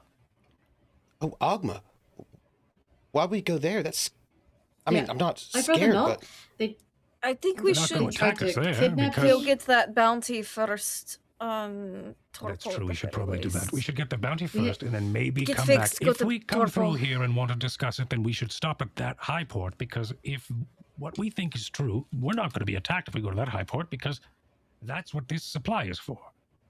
I will note that there are 2 high ports, and you have been to the GDCO high port. Right. That's the one Yeah, that on everyone Oghman. goes to. There Well, that's is, what I'm saying. yeah, and then there's the Probably don't want to go to the Oghman one that you don't go to that one. No one goes unless to you the want to get Oghman one. enslaved. Right. Hello, I can read. It says on the side Oh, here. you have a it's jump Oghman. to ship. Thank you for parking it in our garage. So Yeah. kind of you. Hey, it says here on the sign that this is the Oghman port. Can you point me to the GDCO one? Oh, why are you? Oh, you're opening the doors for us. Oh, great. Okay, coming Yeah, we'll just come in. in. Sure. Yeah. So let me ask, is there something else you would like to do for this week? And then before we hit the next week. I don't think so. And that'd be our second week on board, right? Technically your third, but Right. yes. Not Yes, not okay. Quint's. It's his it would be his second because he has not had rest. Yeah. Me. There is one point, probably after this, after we finish cleaning up the chain breaker, probably like the next night, there is in Quint's room, because Quint said they were going to leave their door unlocked, right? Mm-hmm. Okay. Until we leave this planet in case you get nightmares and need a There bunk is buddy. on Quint's desk, there is a oil canvas painting of their badass epic upside down flip from in the warehouse. And it's very well done, very detailed, really captures Vesper's like kind of elegance and terrifyingness in that moment. And just finds that on their desk one night. Quint would be Quint would probably know who this is from because Karinne don't paint. Wesley don't paint. At least So is do the only new Rhys. factor. I haven't seen there's only one new person on this ship. Yeah. Who's been in this room and knows that the room is unlocked and recently and yeah. Yeah. But Quint would put it up. Quint would think that's pretty cool.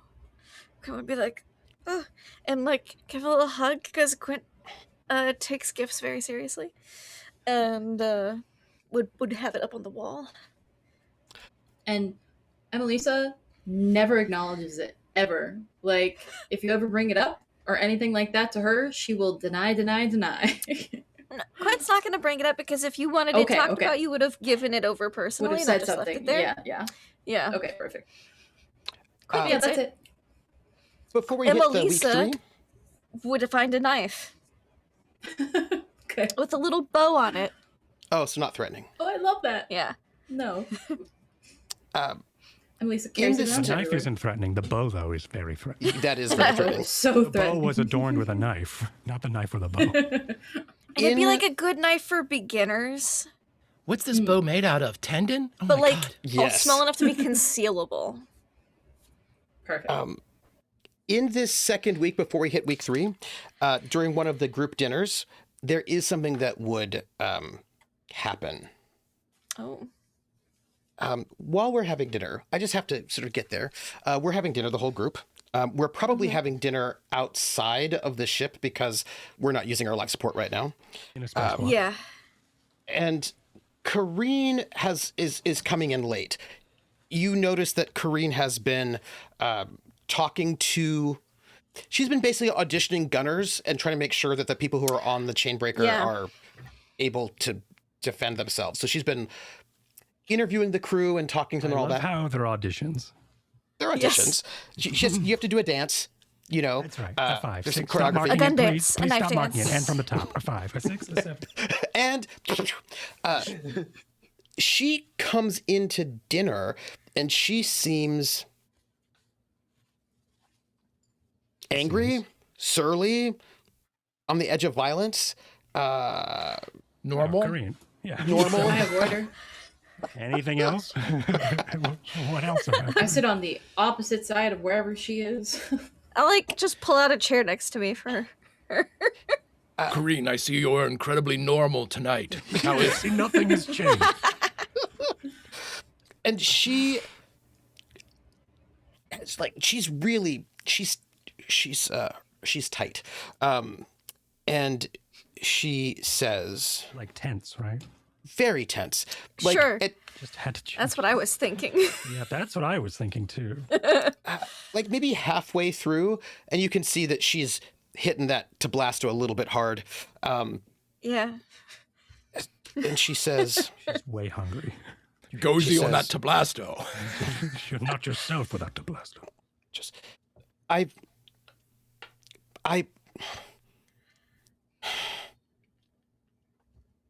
Out with it. they have, I have been speaking to the crew of the Chainbreaker. Yes? One of them has seen my brother. Oh. How long ago? He is And on where? a ship. Okay. Do you know which ship? No, Okay. but he's probably back on Oghma now.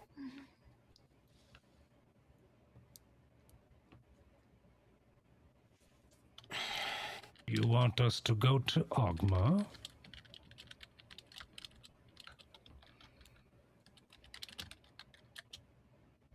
I can do it myself. I'll just go there and just find him. Probably not good by yourself. Not saying not you are not good, but it probably wouldn't be safe to go alone on your own.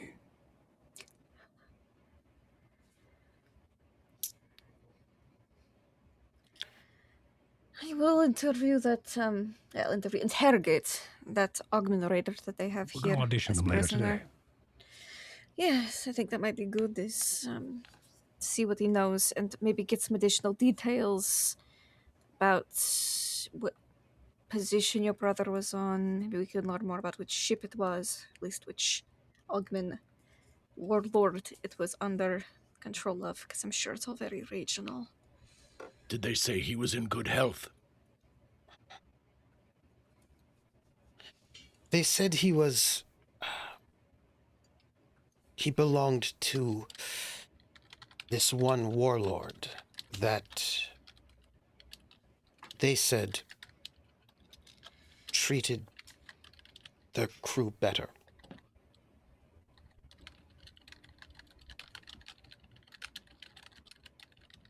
Better than what? The Better than average. the other prisoners? This crew in the Chainbreaker, they said that they had belonged to this other warlord, where my brother apparently still serves. Ah. And this warlord, he, if you serve well enough, you can buy your way out to freedom. But the only one who does this. But this warlord has... it was unclear, they did not know exactly, but they said that some of his ships were taken away and given to a different warlord. The one that they serve now.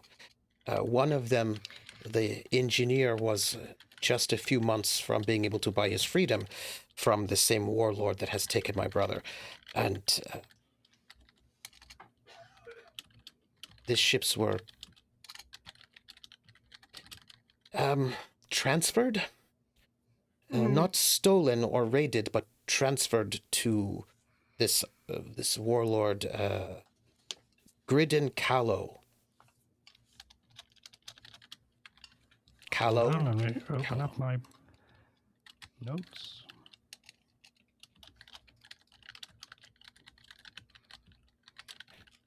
So, the one that but my brother was not transferred to this one. So he's probably still with this other warlord. Hink Trabeha. Tabreha. Hink Tabreha is what they said. Is that that's not an Aslan name, is it? It is not. I mean, they're Oghman. I can't imagine. Yeah. They are, Yeah. but it's not an Aslan name. But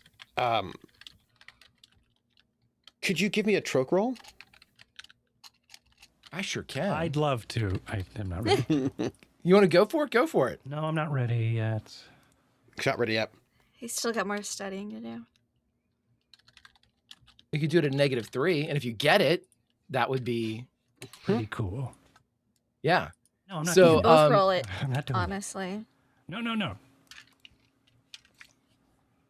What level do you want? Average, routine? Average. Woo! Oh, you made that by Yes. 4, my friend. Well. Hell Uh, yeah. It is not an Aslan name, however.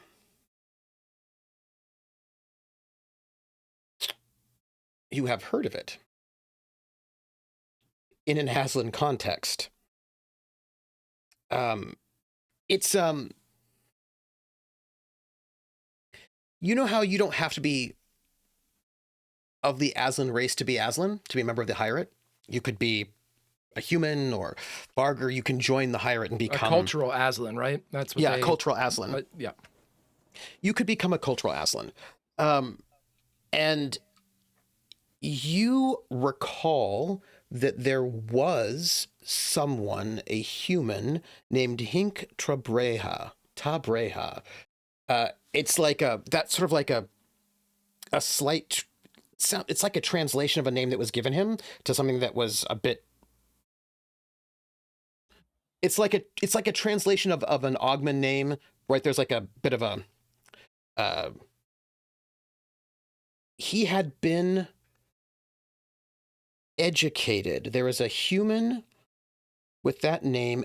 The name that you know is a little bit different because you knew like basically an Aslan translation of Tabreha that he was going by. It was very similar. And he was educated in the Hirate. He didn't start there. He came in a little bit later. He was educated in one of the houses as a cultural Aslan for a while. Came in probably like 15 maybe. Did the ceremony, actually did pretty well, and had like a pretty good spot for a while. Performed but the rite of passage at 15 as a human. Yeah, he did the Really? he did the rite of passage. And he did well enough, right, to be accepted in. And he served in one of the houses for a while. Studied, actually. He was sort of known to be a kind of a brainiac, right? He studied as much as he could. And He's then the smart one. and then he left. But he was like quite good at fighting. He was really interested in learning as much, right? He kind of threw himself into Aslan culture. And then something happened. You don't know what, but sometime later he left. He wasn't outcast. You don't, as far as you know, he wasn't outcast. He That was my left next for question. Yeah. Yeah, he wasn't outcast. He left for some reason. Was called away maybe, but something happened and he left. But there was a human who was culturally Aslan who came in. So he's not an outcast. So that means that he would still hold to the traditions, at least if the Aslan ever heard that he had foregone that, then he would be outcast. So at the Yes. very least, they believe he's still holding true to the Aslan ideals. Yeah, but he probably isn't. He's left. You know what I mean? Like, Right. you kind of don't leave. But let me put it this way. He didn't do anything to get himself outcast, right? He just left. So That's interesting. He was aligned with the more warlike faction of the houses, right? But he had been used in some ways. Like he seemed to be, he kind of hung out with the women a little bit. He was sort of interested in learning as much as he could. He seemed to take well to the culture. But then he just went away. He was called away, I guess. You don't know what happened to him. Like, kind of like he was just one of these people. Like, well, I guess he's gone.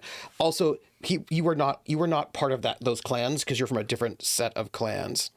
So you don't have like a lot of intimate knowledge of what happened with that clan set. But you knew you had for various reasons in your backstory. You happen to know what happened to that other opposed faction, what was going on with them. You had intel about them. But yeah, they had this one cultural Aslan who was from this space, was doing pretty well. I mean, he wasn't like a superstar or anything like that, but he was doing pretty well. There was a bit of a word because he did well at the coming of age ceremony. And then he was called away in his 20s. So he'd been there for a while. He spent like a good 10, 12 years in the Hyrate. And then he How old would he left. be now then? Was this like 20 years past or? You would probably guess he'd probably be like 34, like early to mid 30s. 10 or less years away from this separation. Yeah. Okay. I don't want to interject because I know that you're Please. doing your stuff, but Soto and Rhys would definitely want to talk to the people that Karinne talked to, and also the Oghman Raider that we have captured. Also, and this is my first time I get a chance to reveal this little bit of tech, that both Soto and Rhys share a boundary box. And a boundary box is an interesting little bit of tech that if you ever cross into the space that is reported to be owned, the land of an Aslan, it will let you know that you've just crossed into somebody's space, so you don't do anything untoward, and you're able to make sure that you give the appropriate honorifics and all that great stuff. It also keeps a list of all the active clans that are in a specific sector because of this very reason. And while this is not technically the design, I assume that it's probably among its database. Could he sick Rhys on the boundary box to see if she can potentially pull up the last name to see if he's still using that? Because if he was tagging himself as or whatever he owned as part of his land, then that might be a way to reverse engineer his location. I will tell you one more thing that I should share with you about his lore, since you did roll well. He was involved in the campaigns against the Glorious Empire. And that was one of the ways in which he had distinguished himself, that he had been fighting against the Glorious Empire. For those of you who have forgotten, the Glorious Empire are a breakaway sect of the Aslan. They're not part of the Hyrate, and they love slavery. They are big slavers. They're big slavers raiders, and they were like actually pretty big in this area, but there have been consistent wars between the Aslan Hyrate and the Glorious Empire. And the Glorious Empire has slowly been losing their territory in these wars. And he apparently he was in one of these groups that was pretty heavily involved in fighting the Glorious Empire, those wars. And he had apparently done a lot of work. Like he had some heroic claims for fighting and against these slavers. So he was directly involved in fighting the Glorious Empire. He was a human that took the rite of passage at 15, and Now he left he's under an mysterious Oghman circumstance. Warlord. Yeah, there's no way that this is like a story that every Aslan in the area would hear, because this is some rarefied shit here. Interesting. Okay. Since I don't think the names of a lot of Oghman warlords really get out because they don't advertise a lot. Well, it's not like they hide it. It's just no one talks to them because. And that's what I said. That's why I didn't say that they're hiding it. I don't think they get out. Like Yeah. they don't. It's not like it's like when you go to a town, everyone's like, "Oh, everyone knows Bob," but like Yeah. nobody who's not in this town knows Bob. Yeah. You know what I'm saying? Yeah.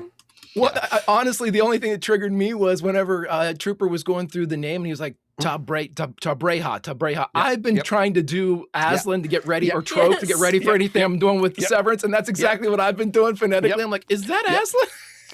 And Yeah. basically, That's what awesome. you can say is that what you realize is that the way that the name that you knew him under is a translation of Tabreha, right? So there was a hink, and there's like a basically an Aslan version of that name. It's very close, and you're like, oh, hold on, that's probably the same guy because, yeah, right, it makes sense. And two, Rhys like reachified her name, and Yeah. so this Yes. guy apparently reachified his name Mhm. too.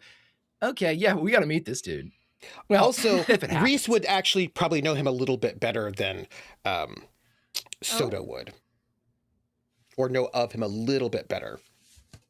Well, then that's her job. She will Yeah. see if she can figure it out once we get some more info. Yeah, she just might have a little bit more And rumors Quint on him, right? just pulls out like their pad, and like their tablet, and just starts like taking down all this information that Karinne is saying, asking follow-up questions like, "What's your brother's name?" I think Quint would already know Karinne's brother's name. Yeah. Quint's already asked this. I just don't think I have it in my notes, but like, would just be like, like open up that file and like add a bunch of stuff to it with the intention to add more once we talk to some of these people. Mm. Yeah. So, just so you know that there is, but that is not the Aslan warlord that these people are currently, well, no longer that they now serve, that they used to serve for, that you just liberated them from. That's the best way to put it. Is not this guy, Mhm. right? This guy had some ships that were transferred over to this other warlord. Grid Yes, Callow. but the Oghman we have prisoner is one of the smart Oghmans. That is correct. Warlords, which means he might be like, yeah, that's my warlord. That's, Mm. be a good way to find out if he is the smart one. Well, I guess we'll find out after break. So that is what you learn at dinner, because I had noted that Karinne was out gathering intel, and that there is this Oghman warlord who had for about like what 10, 12 years maybe, like, yeah, like maybe 12 years was living as was culturally Aslan and in the Hierate, but And mostly has fighting Karinne's brother. the glorious empire, and has Karinne's brother. Yeah. Well, we're gonna have to go to break, and when we come back, I don't know, they're probably gonna just leave. Yeah, so I guess we'll just leave. When we come back, we'll find out after the break. Yeah, ponder that, my friends.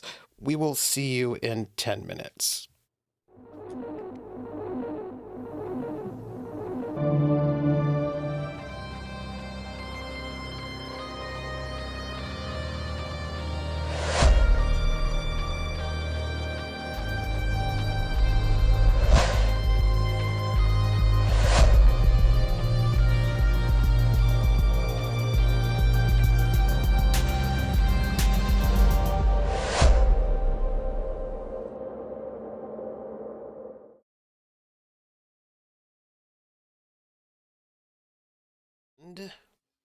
Hello, everybody. Hello, and welcome. We are back for part 2 of this session, where Karinne has learned that her brother has been was sold to a particular warlord whose name Soto and Rhys know. A warlord who at one point in time arrived, did the rite of passage as a 15-year-old human, and joined the Aslan Hierate, distinguishing himself in battle, fighting the glorious empire, the Aslan who loved slavery, and who also actually liberated a couple of planets from some bad people. They're not because that glorious. they needed something to do. And who then left the Aslan Hierate, and apparently has then shown up as a warlord in Oghma. So, with that knowledge, what all would you like to do? I assume you just want to. We just skip to when just skip forward a week and a half and just go? Yeah, let's just get out of here. So we have, so this guy it's Hink Treha, Tabreha. Tabreha, who Trabreha or Tabreha? Tabreha. Tabreha. Do we know that they're in system? Probably not. You don't know. Okay. You just know that that is the warlord who has the brother, right. And who used to have the ships and the crew that now belong to this warlord that you fought. Well, the warlord wasn't on those ships at all, but who owned the ships that you fought. I doubt they're often on the raiding ships themselves because they're right. big guys. Man, so like what's also interesting about this whole thing is we know that next week's the finale. So there's a part of me that's just like, well, why don't we just leave Karinne here with the Chainbreaker and then we continue our mission? And we could get rid of Karinne finally. But no, we could have Karinne also be a part of the Chainbreaker and they can take care of it. Or knowing, this is Corge butting in and knowing that next week is the finale, we could just stay here and try to do this mission before next week.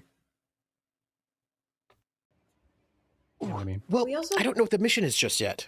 Right now, you know something. Then never mind. Then let's leave. I mean, you know something. Don't have a jump drive at the moment. That is correct.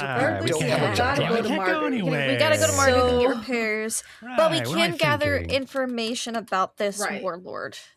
Yes. Let's get all we can from the prisoner that we have and the people that we freed. And if there's anything that we can cross-reference or corroborate. Name of the ship he was last on, or like any information is more than Karinne has. And how did they contact him? Is there a way for a drop? Is there some way, because if this warlord could be negotiated with, that would be ideal. I'm just going to put him as warlord. Because the fact that someone who's in the Aslan Hierarchy for so long is now an Oghman warlord, that's an oddity. Slaver. That says that maybe they're trying to take over Oghma by infiltrating the Oghmans and by using their own tactics and then like doing a shift once they get enough power. Right, and it's really weird that this is somebody that basically cut their teeth fighting slavers in the Glorious Empire. That's exactly and now become one. Yeah. The thing that's what makes me think maybe they're trying to dismantle it from within, especially since they're like the only warlord that allows slaves to buy their own freedom. I have to use what system is here, but I'm gonna like change Oghma eventually. Yeah, by doing some stuff. Yeah, could be. It could be someone who could actually be worked with to make Oghma a better place potentially. It's somebody that we can funnel funds and equipment to might really be able to make a move.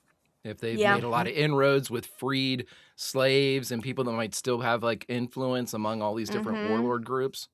Well, we've just given him a little bit more power with taking out 4 of the other guys' ships. I find it very interesting, too, that there's a trading of ships and crews. It's almost like you're saturating other warlords' groups with your own, like, people, which is an interesting tactic. People who know you. Yeah, but they're also still snatching people. Yeah. Yes. Yeah. So because there's no other infrastructure on Oghma. Right. Which is why I'm thinking that maybe they're doing that until they get enough power where they don't have to do that anymore. Yeah. I don't like it. Yeah, it's interesting. I'm fascinated by this turn of development. Because that means that maybe we don't have to, like, nuke Oghma. Maybe we could, like, reform it, actually. Well, we have to be sure. You're telling me we can't use nukes anymore? Not from orbit. I quit. I'm not that's what I'm saying. We have to be sure. We have to be sure. Apparently, you can threaten all you want. So I think that we, I think it's a great idea. There's so much, because like for me, I was like, let's go get that guy. What a piece of shit. But then you brought all that stuff up and I was like, this guy, okay, this is actually, there's a lot of layers that could be real here and we don't know yet. Let's get the info and go from there. Yeah, exactly. Yeah. Let's get the info. It's just weird for me to say it because I'm not the one who's going to be doing it. Karinne just flipping her knife opening shut is like, Can I come?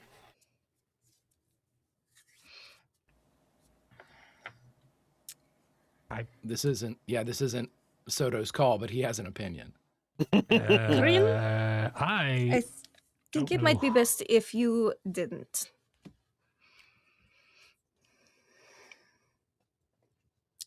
Not because I don't want you to be there, but I feel like you might be emotionally compromised when it comes to doing the actual interrogating. The person that we know knows where this guy is.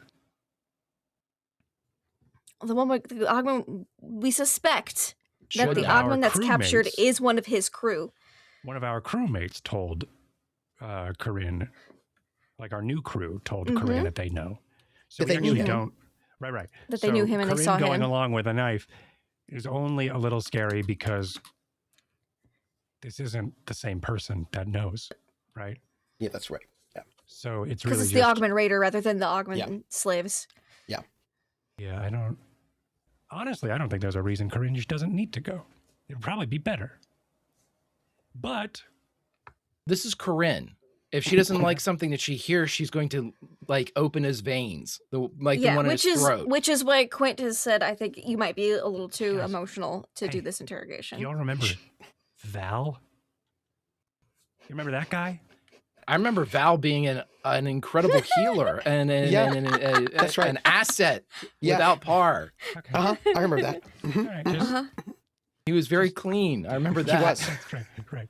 He Didn't never leave let any anybody evidence. know. That's true. Anyway, so Do you remember I, that? Did you? Was it you that had truth serum, Severance? I did. I used it, I think, once, and I think I only had one of it. But I will look because for some reason, in somewhere in my Google Docs, I have separately A bunch of drugs. where my things are. Mm-hmm. Let me look. She, Find where the hell that is. Karinne with a knife would like to come along.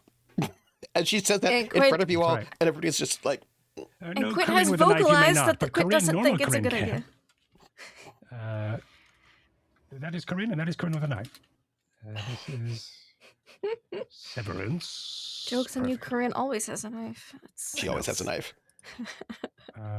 Nope, that's not it. If I'm not going to, what am I supposed to do if I cannot go? What if he knows something about my brother? We will find it. What if he won't talk? He'll talk.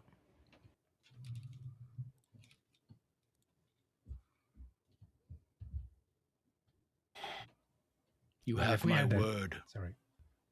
She nods, and then she just looks at Emelisa with like a stink eye, just because she needs to look at somebody with a stink eye right now. Just a little minor stink eye. Who's my stink eye target? You are. Yeah, Yes. Emelisa hasn't said a word during all of this. Yeah, Good news, I Emelisa's have- just listening.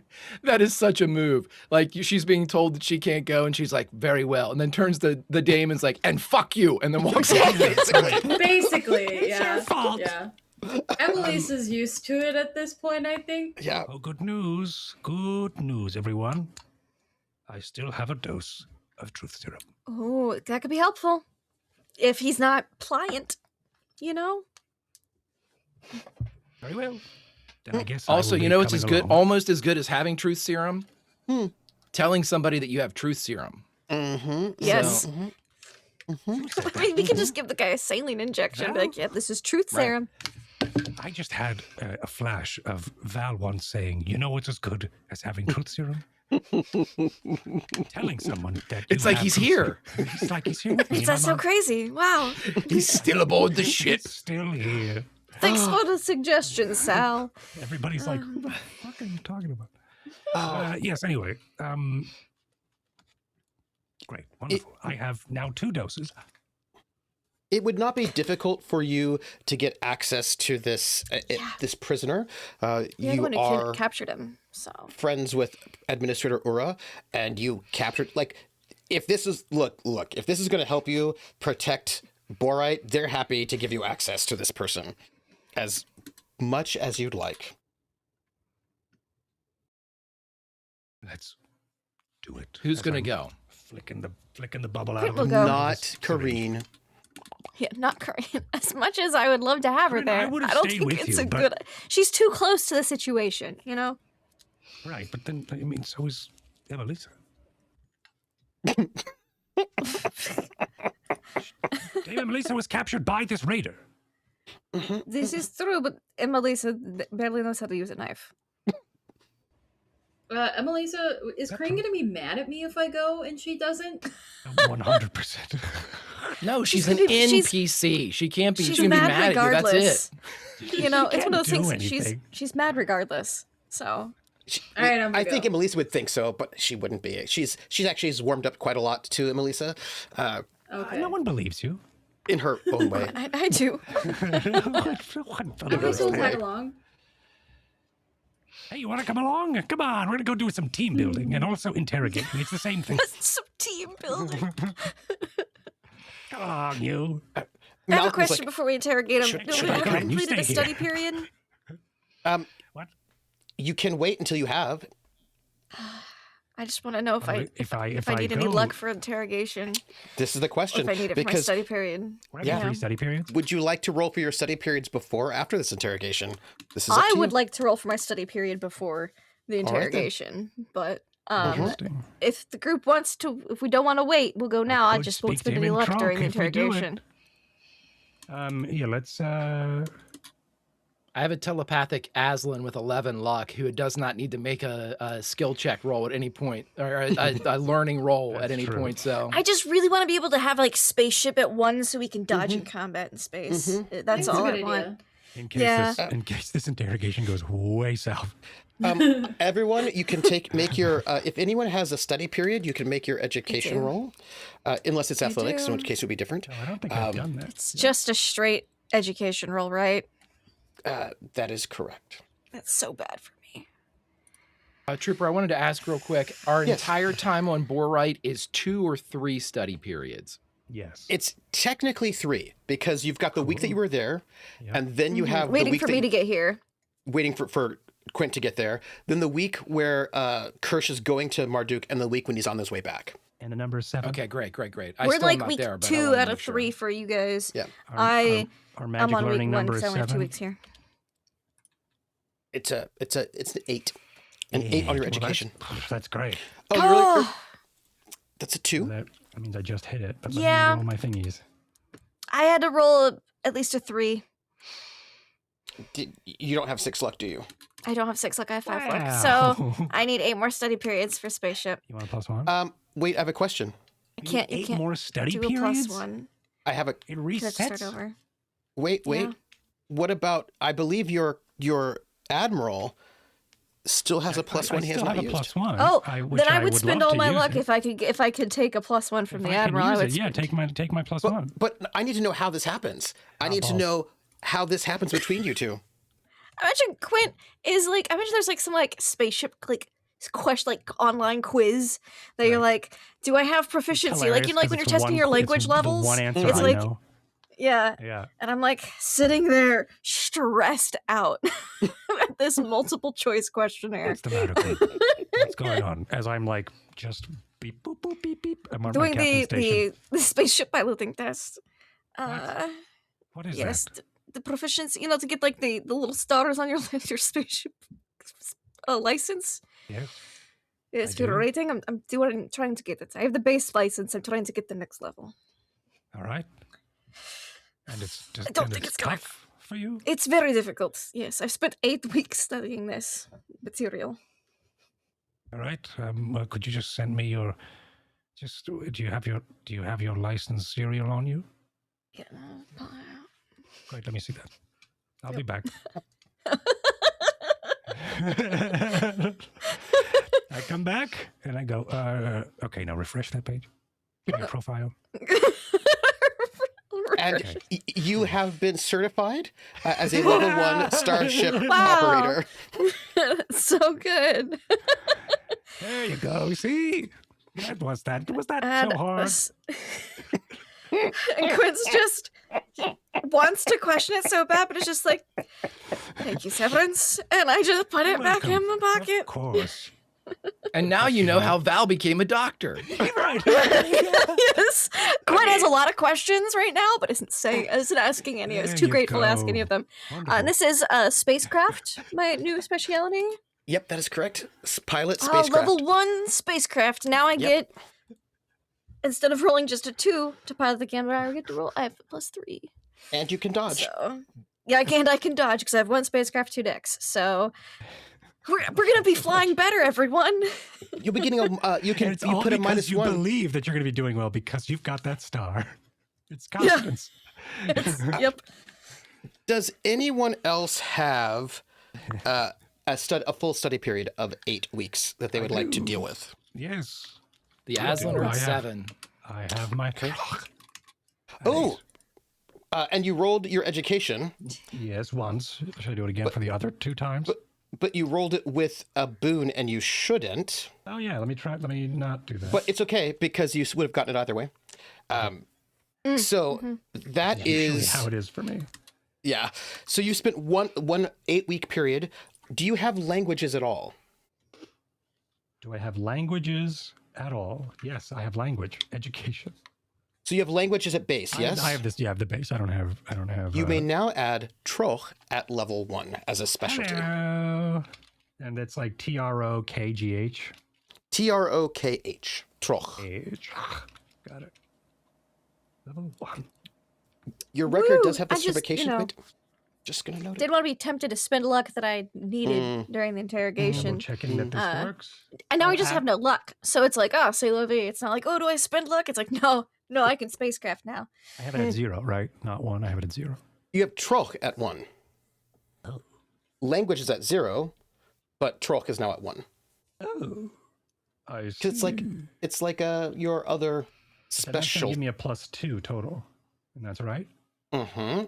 If you're rolling, well, depends on what you're rolling it at, right? If you're rolling it with education Right, or intellect or Yeah. social standing or what the case might be. Coolio. All right. Sweet. You do not have trained on language. Why is that? I don't know. I think you probably did not have education at language at all if you were not trained in it, which means And I guess I don't. you don't get Troch, but now you are trained in language. Motherfucker. All right, great. Mm-hmm. So 8 more weeks and you can speak Troch. Yippee! 8 more weeks and then you can speak Troch. But I do have a good Language now. grasp on the culture. Yes, well, you're getting there, right? Now you just need to Sweet. It's a lot Study of some more? studying. Yeah, I don't. Yeah. I don't plan on going into the Aslan hire it and then start blabbering at them in. yeah. Troch. But maybe we'll see. And we just need 1 more week for our Aslan, yes? Yes, 1 more week for the Aslan. And I would say this too, just because I've written all this stuff down. The last part of the study session is Soto teaching you the phrase "Kie wita," and it means "I am not civilized." Chaos. So if you ever insult an Aslan, Yeah, you now yep, know yep. how to Apologize. Let me apologize write this down. correctly. Oh, Yep. Fuck. All right, hold on. Notes. Where are you? So you may head your way into see this Yay. prisoner, if you like. Yopti. You are taken outside of the main area of where the town is, right? Sort of like a bit further deeper. And you are taken by the administrator, Ura, to underground. What you notice is that things that are very important tend to be underground here. It's a little bit harder to steal them if they are underground, but things do have to be shipped from one place to the next, right? And there are warehouses and those can be stolen, but a lot of important things are underground. And so you make your way sort of like outside of the, right in that sort of area that's sort of dressed up for tourists that never come, sort of a bit deeper into the town, into we're like here. a building. You're sort of taken down with Drinax, we know old what timey that feels elevators. You know the old timey ones. Down a couple levels, and then you're escorted down a hallway until you get basically into a prison, and the prison is not high tech. Old timey prison, bars, locks that don't have electronics in any way. You know, old school. Firefly. Yeah. Cowboy. Yeah. Cowboy. Yes, it's exactly that. It's the cowboy style. And Ah, sitting metal on, hinges. yes, the whole thing, right? But no windows to like have your gang pull out the Pass you bars the dynamite. window. Right. Just can't do it with the horse. Yep. And in there you see a young man you would probably sort of guess early 20s, a couple of battle scars. He's not wearing his armor or any of his gear, he's basically wearing like a prisoner's outfit, pretty gray. And you can see he's got tattoos, side of his head shaved, sort of small braids, beard. The beard is actually cropped pretty close, though. It's well groomed. The other raiders that you saw in the other ships, wild bushy beards, and he looks a little bit more groomed. And he's looking also a little bit depressed as he's sitting on this bench in this prison cell. Yeah, this never happens. He's been raiding planets dozens of times, and like Oghmans never get captured. This is a complete role reversal. Yeah, it sucks. Sucks to suck, I guess. Sucks to Yeah. suck. And he sees you walk in with the guards, and all of you are there, not Karinne. Yep. Wesley or Malcolm. Just leave all the NPCs on the ship. All the NPCs are on the ship to make sure nobody gets kidnapped over there. I'm gonna just make a little roll, if you don't mind. Just go up another PDF. Just a little tiny roll. 8. Okay. The He doesn't interrogations completely freak out when he sees Quint, the bisector of people. But he sort of stands up, kind of backs up and leans up against the outer wall. Bisector of people. And he's on edge. I'm just I just stand for a moment, arms crossed, and like move my hands suddenly with the X arm suddenly, and then go to just scratch the back of my head just to make it more easy. I scratch my head with my monofilament axe. Just with my hand, but it makes him nervous because he knows that's where the axe is. Yeah. He is the one who hit you with the tire iron. You're pretty sure. He's seen it. Pretty sure. Okay. I mean, you were hit, so it's a little bit fuzzy, but you're pretty sure. Yeah. The guards say, do you want us to let you in, or can you speak to him through the bars? Soto would not even look at Rhys, but if anybody would notice, his index finger and middle finger on his right hand would cross for a second, like he's hoping for luck. And Rhys would act like they were in the middle of a conversation and look at Soto and say, so if you hit him with the poison, we should be able to come back in about 18 hours and he'll still be alive. And then we should be able to talk to him a little bit easier then. And Soto just nods. And this raider goes, hey, I don't think I have to speak to them. And I'll turn to the guards and go, yes, I'll take the keys. I mean, it's not like the bars would protect them anyways. But, it's less work for you to have to deal with later. The guards say, well, sir, we're not out to give away our keys, but we can open them and then lock you inside with him. Yeah. He'll give us the key. Sure. All right. That sounds fun. Okay. They unlock big, heavy, iron key, unlock it. Because Quint is not worried at all about this guy. They open the door to allow all of you to enter if you like. By the way, that's the one key for all these things? Yeah. Okay. Okay, all right. Well, I mean, we have Soto more than would walk in copy. first. He just No, pushes I past the understand. guard. Yes, whatever. And he rolls the coin in his hands, and by the time it comes up the other side, it's his assassin's blade. Sick. And Give me your arm. the door shuts. You can hear that heavy And shut. the click. Click. Emelisa, Thank do you you. go inside as well? I don't go inside. Yeah, I think It's just Soto and Quint, Yeah, sup, I think guy? Emelisa I'll stay out is here. not too keen to go into the cell with the person who attacked her, so she's gonna stay on this side of the bars. Knuckles. So you two are on the other Thank side you, we'll of the. call if we need you. No, and we'll then be here. We'll watch. the guard I'm goes. watching. The guard sort of stops and goes, oh, well, if you're going to stay on the outside, and he hands the key to Emelisa because Oh. you're not going to be on the inside, so it's safe. Right, So right. That makes he sense. hands you one of these. You know, they have more than one copy, but it wouldn't be hard if you have the technology. It wouldn't be hard for you to make a copy of this key. Very But it's like a simple. heavy, Yeah. Give me that. heavy iron key. Give me it. You cast nicely. Can I please have it? Yes. Thank you. Is this the key? I just want to be excited. I just found it. I just had the prop. You're the keymaster. Sweet, thank you. And then I give it back. And the Just guards wanted to play. decide to leave you there. They're just like, they seem like they've got this. Yeah. And the guy's like up against, he's like leaning like he's cool, but he's also clearly trying to, He flinched when I went to the back of my head. He's He's nervous. trying to like merge into the wall, you know, just like, He doesn't Homer have the technology Simpson. for that. yeah, he's just trying to Homer Simpson into the wall. It is not working. But he's like looking at you like Scraps Bill with from- defiance. Part of the ship. He's not trying to look scared. However, this is a little scary. I just sort of lean up against the like I'm still not in there, but I'm casually leaning up against the grate with Emelisa next to me and just sort of watch. What do you want? Rhys is going to start reading surface thoughts.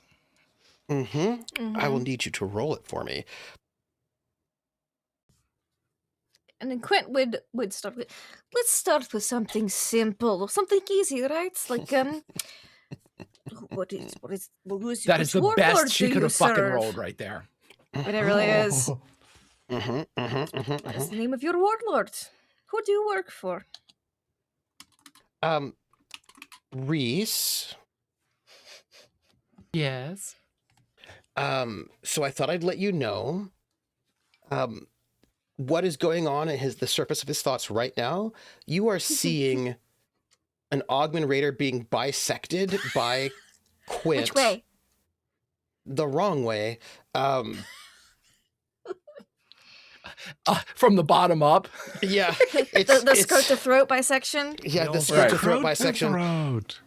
Yeah. Scrote to throat. And Oh, man. this is on a loop. Like this is an on a loop playing. And then there's just Soto emerging out of the darkness. And then he's out. And then it's like scrote to throat, Soto emerging from the darkness, and then he's out. Like this terrible thing that happened to him is just playing Barely over have in to his do mind anything. over and over and over again. And it's not like he's doing it because he's not wanting to read his surface thoughts. He is reliving a kind of a traumatic moment. Well, look, Quite it a was way bit. more traumatic for the other guy. Yeah. For sure. the second that he lived, yeah. So it was so traumatic he died from it. This guy's still alive. Yeah.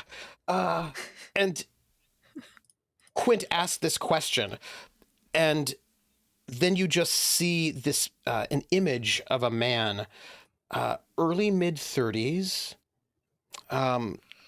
clean shaven, sort of blue eyes. He looks like I mean, this is Rhys. Rhys is a bit more aware of things in certain ways. Like she can tell that, like, I know that a lot of humans look all alike, you know what I mean? But she's got a bit more familiarity with humans. You could say he looks Oghman, but perhaps like an Oghman who went to school, if you know what I mean? Like he has the kind of features of an Oghman, piercing blue eyes. I mean, he could be any number of things, but he sort of has that kind of sort of Nordic look to him. But you see him, he's got short hair as well, actually. His hair is sort of short, clean shaven, which is not particularly Oghman. And you see him in armor. And the armor looks like Oghman armor, more or less. that has the same kind of style to it, but you're seeing that what he's seeing, because it's this flash in his mind, but the armor plate with all that sort of the boiled leather armor with all the sort of carvings in it, and all the sort of like beasts and figures, and you can actually see a number of sort of like, there's like a couple of like Aslan. They're very subtle. Like if you did not know that they were, if you were not an Aslan, you would not realize that he still actually has some Aslan symbology sort of carved into his chest plate as well. It's like, That's a good sign. Say again? I said that's a good sign. If you were not Aslan, you wouldn't know it, because it's not like really obvious markings, right? But there's some clan markings there, kind of subtle. Also, it's like, you know when you're like you're remembering somebody and like it's like he's talking, seems like to a group of people. This kid is there listening to him. You're not hearing what he's saying. It's just like the image of it. And then there's like a little flash of being in a room with this guy privately, and the guy is like thinking, or there's like it's not a conversation that he's not actually thinking about the conversation. It's just these flashes of images. And there's like a couple of other images, and there's this one moment where you see this guy, and he grabs someone by the side of the head, and a dew claw emerges from his wrist. It's not natural, right? It's an implant. Yeah. It's an implant, and like just gouges this guy's throat, and then he rips the guy's throat out, and the guy drops. And it's just like this kind of little moment without thoughts or without words, just these kind of images, but you do get this sense of like this feeling of like, oh, right, because the guy looks like a nerd. If you're an Oghman, he doesn't look like a great warrior because he's not gaudy in a certain way that Oghmans can be gaudy. And he seems in to that be, moment when Rhys reads that, she's going to use the mind link to Soto, and Soto just lifts up his other hand and extends his dew claw in front of the guy's face. and he's wanting to find a way out, but there is no way out because he's stuck he's locked in a prison cell with you people, and he's trying to be cool. He's trying to be cool. This is not a situation he wants to be in. You can tell he's very uncomfortable, but trying to hide it. Most Oghmans are very proud of who their warlord is. I'm finding it really ridiculous that you, I mean, if it got back to him that you were reluctant to say your warlord's name, that would probably be pretty poor reflection on you. And he kind of turns to you because he's sort of like brought out of his thoughts, right? Because he was like... And I'm like calling him a bad Oghman. I'm like, wow, you won't even like shout out the name of your warlord. Wow, what a loser you are, kind of, you know? Like that would be real. It's a really bad look for like an Oghman. He hadn't been hearing you, right? You know what I mean? There's this moment where he hadn't been hearing you, which is why I'm like introducing something to make him feel bad about him. Yeah. And he looks at you and he says, "You don't know anything about Oghman culture. Outsiders." I think Hink Tabreha might be upset to hear that you're not repping his name. If you already know his name, then why do I have to say it? Thank you for confirming it for me. We wanted to know if you were brave. Sweet. And you can see, like, there's this, like... And by the way, I don't know if Rhys knows, probably doesn't, actually. There are words in his mind. They are curse words, that is clear. Her nose gets red. That's the only thing that you see a change in color. Rhys, he is doing his best to speak Galangic, but his Galangic is... There's a lot of really old words in it, like antiquated words. So, like, it's not the easiest sometimes to figure out, like... and dither. Yeah, in his mind, you can pick it up pretty easily, but clearly they are also isolated in their own way. Their language is not kept up, right, with the modern day. Right. Did she see anything when he said you don't know anything about Oghman culture? Did she see like what he would have expected from us in this moment? No, but you see something else, right?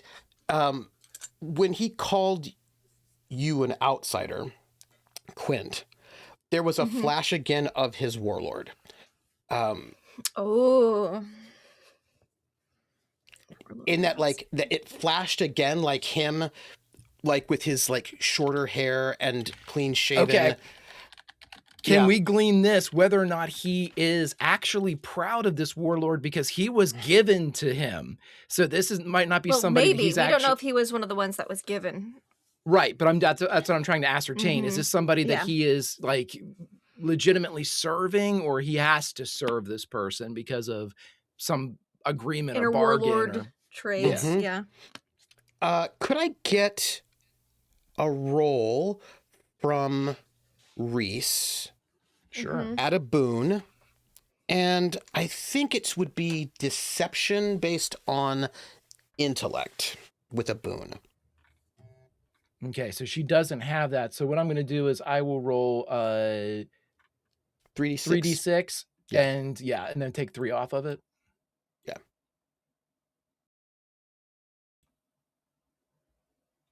So okay, 9, with the boon 6. it would be 9. Yeah. Yeah, so that's a 6. And what did you say it was based on? Int or? Yes, int. She does not get a bonus with that. So I can spend what? 2. 3 luck? 2 luck? 2. Okay. She will do so. So you get a sense. Ooh. Because some of these, what you're picking up right now are kind of feelings rather than thoughts, right? So you're having to translate some things that are actually feelings rather than thoughts, and that's why it's a little bit tricky. These are things he's not thinking out loud, right? This is not, you're not going into his deep thoughts, because it's what is happening. These things are hitting the surface, but they're not articulated as thoughts. They're articulated as feelings, right? You get this feeling of fanatical loyalty to this person, but also a complex feeling of,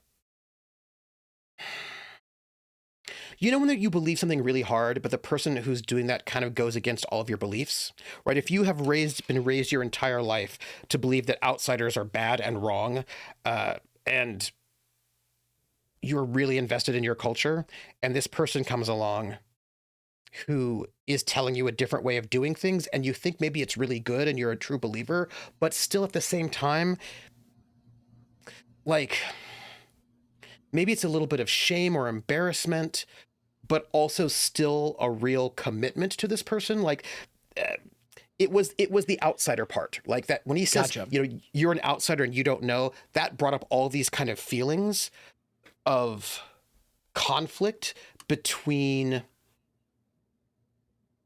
this dude that he really likes that doesn't believe in the same shit that he was brought up to believe. And so, okay, if Rhys would send that over to him with the mind link, and Soto would kind of take his field of vision for a moment, and just say, "We do not understand your culture, but neither does your warlord. Correct?" He's going to try to hit you, because you just insulted his warlord. That I don't think this is going to work out well for him. I'm just going to say that, like, in advance. I know that, but he doesn't know it. But that was a provocation for him because you just insulted his warlord. And Rhys can feel this kind of like defensiveness, wanting to defend his warlord in a way that is very clearly, he clearly is very invested in this guy. And it's like, I might be a little, I might have feelings about him, his like authenticity, but no one else is allowed to say it, that kind of a thing. Right. Yep. Yeah. So he's going to try to hit you. Would you like to dodge? No. Oh, hell yeah. All right. To see how ineffective this my is. hero. Yeah. No, he could hurt me. So he does hit you. I probably should have hit with a little punch. Did you give him the armor? Do you have armor? Yeah, I do. Okay. Is it Is it the Oghman armor? how much armor do you have? Is it more than 2? Is it the armor that we looted? It's like 6. Yeah. Oh, it's 6. Yeah. Okay. So he comes in and it's a pretty decent blow and it just pings, like just bounces off your armor completely. Is it the Oghman armor that we looted? Because that's how I read it. No, Oh, it's okay. not. Okay. That would be funny. But like he goes into deck you, right? And he kind of hits like your upper chest where your armor is, and it just absorbs all of that blow. And you can tell he's so upset that you insulted his warlord, and he wants to You brood. do We will something. just hear my axe. That's it. I don't And Quint's swing at him. axe. I just make the axe, it starts just to crackle. Soto Just so he stays in his knows. field of vision, but he leans a little bit so Quint can be seen prepping. And Mhm. he says in Troke, K-I-E, we are ta'a. Oh, I know this one. This one is. Okay, I am. He gives his throat to the Oghman Raider I am yours. I am. in a sign of forgiveness that he might know. So he has this kind of confused look on his face, and because Rhys is still reading surface thoughts, there is this. He's heard the phrase before from his warlord. Mm-hmm. It wasn't to him. There was a conversation, like the warlord said it, but he didn't know what it meant. Cool. And he like it was like so like you pinged a phrase that he's heard his warlord say before, and he doesn't know what it means, but it is meaningful, right? He knows that it's meaningful in some way, but he doesn't know what it means, and now he doesn't know why you said it or what it means that you know it, but it wasn't. It seemed important to his warlord, and he doesn't know what it like. He is taken aback, right? Like he's sort of what's the word? He's double taking it back. He's disarmed. Does that make any sense? Right? Like Yeah. Good. like if you've emotionally made him that he doesn't know what to do now, right? In a sense of like, I don't know what, like, oh, wait, right? And there's really a sense that this warlord, he gave up a lot to follow this warlord. Gotcha. That's all I need to know. Interesting. So as soon as Rhys is just kind of collecting everything and pitching it over into Soto's mind with her little flavor, like, this probably means this, Soto. Oh, gotcha. And then as he's hearing all these things come through. He also just slides a little bit so that his vision, that Quint is no longer in his vision, just a little bit of a step. And I just but Soto doesn't allow that. shift. Soto would continue Yeah, to... I also like just adjust my weight so that the foot is. Right. No, I want you are firmly on the razor's edge here, buddy. There's no stepping back from this. I look at Emelisa and I go, and you chose very smartly to be on this side. And he hears that, and like that doesn't make him feel better. No. The scrot to throat bisecting just goes in his mind again. Just by the way, just pops up there. And So at this point, Soto would say to him, "It is true I do not understand your culture, but this warlord, I understand him. I mean him no harm. In fact, I would like to enter into an arrangement that is beneficial for us both. Yes, This we're is not curious about something you must trust." how to arrange a meeting with your warlord. Rhys, he's got images in his mind right now because you're still reading I'm pretty surface sure he thoughts. does. Yeah, I'm pretty sure he does. The images are of him pulling out one of his axes and charging towards his warlord, and then pushing his warlord to the side and stabbing just like somebody behind the warlord who seemed to be in their same group, but that person had a small gun. And you get the sense that people have been trying to kill this warlord, right? That there's like it's like the word assassin, right? You know what I mean? Like there is this sense that you have to protect the warlord because there are people who are trying to kill him. Like the warlord was speaking, was like giving a speech, right? That it's like, it's again, he was there and he saw one of the member of the crew coming in behind him trying to kill the warlord, and he came in and like saved this guy, the warlord. And then there's like chaos, right? And then the memory sort of dissipates. But the minute you're like, we want to meet with him, there was just this like, you get the feeling of like fear, I guess. I mean, it's hard because it's not like he's afraid of something bad happening to him, but that there's a bit of a paranoia. For his warlord. He's afraid for his warlord. There's a bit of paranoia. To play off that image, what Soto would do is he would basically say, I do not have to be in the same room as your warlord. I just need to speak to him. And he would again have his dew claw extend. You have seen this before, yes? Your warlord. Has he ever told you where he lived? No. He lived among my people. He understands our culture. I wish to repay a favor. And he's looking around as if he wants And I'll put to... the axe away at this moment, like to Meanwhile, show, I'm like, flicking the yeah, bubble we into just want to truth, you know? talk. And he had that look around as if he wanted to ask somebody for confirmation, but he's surrounded by people who seem to want him harm.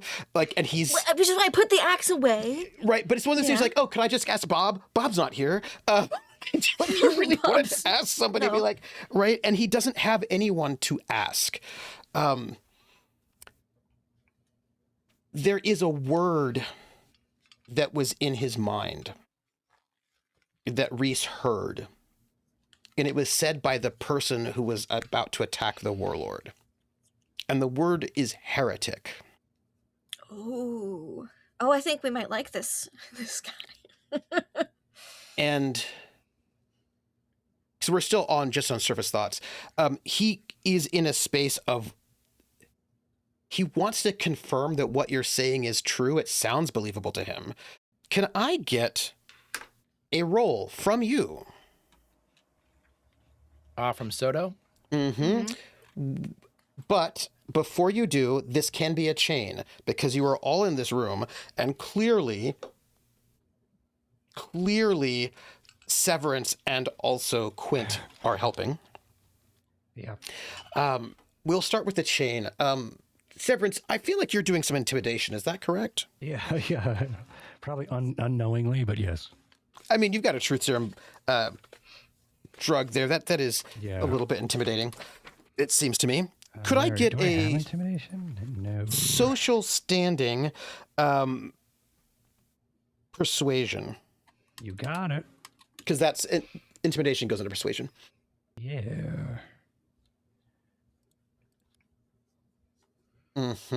That'll be a +2. Quint. Yeah, I'm wondering if I could do a strength-based persuasion because I seem to be more of the physical intimidator rather than the psychological one that he's doing with the yeah. Yeah. Sure. Because I don't know what else I would roll. Persuade. Yeah. Yes. We look over and or bending like a would bar melee on her work? teeth. Because of his mental gif. Yeah, I'll just roll my axe. No, check. not melee. I wouldn't do melee. No. It would be persuade. It would be persuade, but it would be, you can do strength-based persuade. Okay, I will do that then. If you were actually punching him, that might be different. That's fair. No, I don't want to kill him. My robot punch is pretty hard. I guess I could punch with my meat arm. You punch vehicles. I could, yeah. It's pretty cool. Your All arm- right, you're- where's you've persuade been- on my sheet? You've been engineered to now PPP punch password, tanks. There it is. Well, that's with my hammer. I didn't bring the hammer down here. That's overkill. You have a hammer in like to wield with two hands, and then also, if you wanted, your arm can just open up to an axe. Yes, and those gravity That's hammers what's look like happening. something from Final Fantasy. They're like the size of a school. +3. Emelisa, what are you My doing gravity here hammer. to help I thought it was crack just in open your this arm. nut? Wow. Okay. No, the gravity hammer's a big ass hammer. I don't know if Emelisa can help in this moment. So like there's no technology that she can do anything with. And I think Right. she's kind of if you'll indulge me for a second, I think she's kind of stuck a little bit in her trauma seeing Yeah. this guy again. So Yeah. she's on the outside of the bars with Severance. Like Severance is leaning against the bars. And just to rewind a little bit, I think in that moment You've got the key, so you're probably out of bar's reach. well, she was. She was stepped back, and then I think in that moment when he hit Soto, like when that motion started to happen, she like takes an involuntary step forward, like she's going to intervene Right. Yeah. because this is the guy with the tire iron, and Yeah. it's absolutely laughable thinking that this little 5'4" spy is Yeah. going to help defend against this dude when Yeah. Soto doesn't need the help. But like I think Yeah. she just has that involuntary moment of I don't want my friend being hurt. I love that. So now she's got a singular like white knuckle grip, the hand that doesn't have the key, on one of the bars, and just has her gaze has not left this man. And there was a moment where Severance like looked over at her. She doesn't even I don't think she even sees Severance in this moment. The only thing she is seeing is Soto and this guy, and then she's getting like flashes of Quint as Quint is leaning in and out of the picture kind of thing. And she is just kind of I don't think she's very helpful right now. I think she's a little like I I said, feel like stuck that's in helpful trauma though. at the moment. I feel Yeah, like I do you think that's helpful. white-knuckling. Yeah, you white-knuckling the thing and it's like rage and just like I think No, that's it's the not- role it's- I too, don't- I is don't that think she it's rage. I hasn't think done it's- anything. It's Yeah. fear and her fear for Soto. Even though rationally Soto has absolutely nothing to fear from this guy. right. No, but that's not. It's about loyalty. Is what it's about. That's Having exactly your back, it. Yeah, right. that's exactly it. It shows that, Yeah. that you're Yeah. willing to listen to everybody else too, and you're not just running in there and killing this guy that hit you with a tire iron. That there's a measure of that what they're saying has to be legit, or Yeah. I hit her with a tire iron. She should be Yeah. coming in here and Yeah. killing me, but Yeah. they're Yeah. letting me live, you know? Yeah. Yeah, I think that's really true. And also, they also value loyalty, right, as a culture. So I think that is also, you're doing, like you're showing that you have honor I love that. in the sense that you have loyalty to each other, which as a barbarian, like that's surprising that you do. Could I get, what would be a good role? Yeah, you barbarian. I wish she had tolerance. That would be like the I know. perfect That tolerance would be role, the wouldn't perfect, it? it would. It Yeah. would be the It'd be perfect skill. incredibly perfect tolerance role. Start It learning would be troll. perfect. I can't wait till I get a tolerance roll. Oh, it's gonna be great. Could I get from you, what would be good? I think diplomacy would be fine, or persuade would be fine, or I think even streetwise would work for these folks as well. I don't have any of that, so I'm just gonna go with persuade. Persuade, give me a persuade, and What is it based on? usually it's going to be based on your social standing. Okay. But I did social standing. I will give you a boon because you are trying to save somebody's life who does not need it and who's much bigger than you. And that is a kind of that is something that they would respect. Like that kind of, everyone has to be a tough warrior, right? And you being small, but stepping up to be a tough warrior in this moment is something that works within their cultural mind frame. Gotcha. So you would get a boon on Okay. this. And it's just an average. Mm-hmm. Okay, this is at a -4. Ooh, I will spend some luck. Do I need to make it an 8 or a 9? An 8 3 or will, 4? well, it's up to you. An 8 will give a +1, a 9 will give a +2. I will do 4. So make it Okay. a +2. Okay. Rhys, Could you give me your psionics? Your Sure. read Straight surface up. thoughts? Read surface thoughts. Again? Oh yeah, read service Yeah, again. but you don't. Okay. But you don't have to pay the. You don't have to pay the. Gotcha. Is you're not actually not rolling the roll. It's just it's that's your skill that you're using to sort of like give bonuses, but you're not. You don't have to spend the side points for it. Okay, I'm gonna roll it under the same thing, but I'll just put Yeah. the points back. Yeah. Alrighty, and are we still? This is going to be very difficult. Or difficult? Do I have to do that again, or should I Average. reduce it? Average. Average. Okay.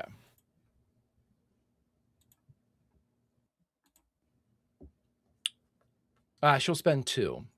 Okay. I would like you, Soto, to make a persuade check. I have a counter argument for you because I'm this ready. is something that Soto has not used yet. This skill, and I would like to roll leadership. Yes. For this circumstance, absolutely yes. There is no Alrighty. difficulty. You have to beat him. You have Okay, a plus so- 9 to this roll because of your friends.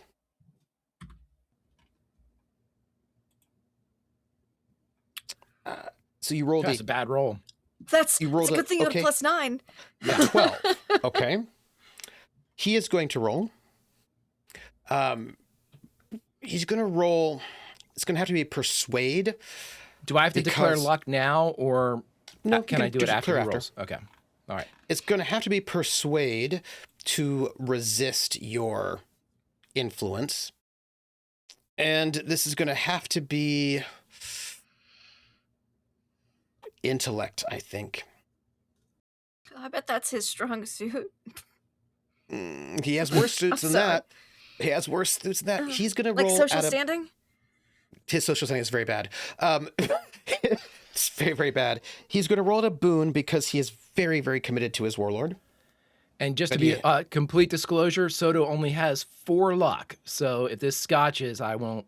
That's all I have Yeah. to spend. He rolls a Never 3. mind. Wow, with the boon. Well, it's -2. Oh, it's -2. Yeah, again, That's with a boon. that's Two with or a three. boon. Well, that's an extraordinary success then, isn't that? It is. And you say this, right? And he remembers this sort of heretic, and he sees Quint putting the axe away. He sees Severence with this like needle with some sort of fluid in it. And he sees this very small woman that he hit With a tag. decide to, even though he hit her and kidnapped her, still be willing to like step forward to protect this Aslan leader. Which means people wouldn't do that normally, right? You know what I mean? For somebody who was a piece of crap, I guess, is what he's thinking. And Rhys, you know that he is broken, right? You know it. You can see, like, him trying to work out what to say and how to say it. You know what I mean? Like to figure out what to do. He's trying to figure out what to do, but he has been convinced that this is a good idea. He just doesn't know. He's a little slow, right, on trying to figure out how to do this because he is not a right-hand man or very powerful, right? He's also pretty young and not super experienced. So he's trying to work out how to work this out, right? In a way that will not put his leader in danger, but he doesn't know. It's also very clear from this moment, surface thoughts, he doesn't know all of the politics that are happening. He knows some of them, but he's not a high-level person that might know stuff behind the scenes. And so he's trying to work this out. And he goes... If Rhys is privy to all of this, is there a way that we can flavor this where she, and I mean, obviously I'll roll, but if he's going to say it anyway, then she would actually help him out. She would actually try to calm him. she would actually try to, instill in him a sense of this is the loyalty, this is the path. Now, I can do send thoughts or suggestion if that is something that you would require, but if he's already kind of committed to the act, she would literally be using honesty to reinforce, like, you're doing the right thing. That, this is going to benefit everybody, including yourself and your warlord. But even though she's got a something on her shoulder that would like to do something more violent, Rhys chooses peace in this moment to see if they can just guide this young man into the right path. I would like a roll from you. Sure. I believe this might be the first time you've done this. Could you make a telepathy roll for me? Routine. Absolutely. Straight up. All right. There is a skill that you're using, but I'm not going to mention it just yet. Great. Oh, but that's by 6. That was a boon. So that should only be a 10. Only be a 10. Still good. Please, you've spent one psi point. Without meaning to, through a sense of feeling and honesty, right? You have just used telepathy, which is the ability to impart, either read people's emotions, but also then impart emotions on others. You can send emotions to people, right? And there, for the first time that we have seen, the emotions that Rhys is feeling, she projects them out, this feeling of trust and safety, right? Honesty, calm. That goes out to this young man. And you can see that he begins to become calm. His breathing slows. That kind of whirling mass of confusion and trying to figure out what to do starts settling down, as it's not the same thing as just you're not like, especially the way that Rhys, it's not like Rhys was like, I'm messing with your emotions, but you just sent that feeling out, right? But you are very psionically capable. And how does Rhys feel when she realizes this feeling that she had is having an impact on him? You can see him calming and feeling safe and less stressed. I would think that in Rhys's mind space, which is basically her room on the Gambler, but again, one wall's vacant, and that's the perception of what she's seeing in the real world. And just behind her is that older version of herself lounging on the bed, reading through a Jump Drive Crush, like fanzine type thing. And whenever she casts telepathy, that older version of herself would put the magazine down for a moment and realize that's something she's never done. Ooh. And Rhys, not knowing that she's doing something in a uncharted space, this is who she really is. If she hadn't, she is kind. She is somebody that thinks of others.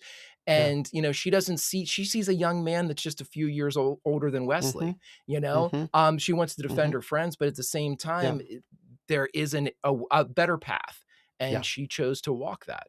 And that has gained the attention of her older self and a measure of respect that she does not see. And as these feelings flow from Rhys, the young man sort of like stops and he slumps down. He's like slides down the wall until he's kind of sitting, and he just exhales as if he is so tired.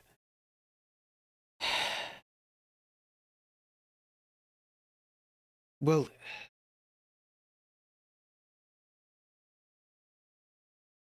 it is possible to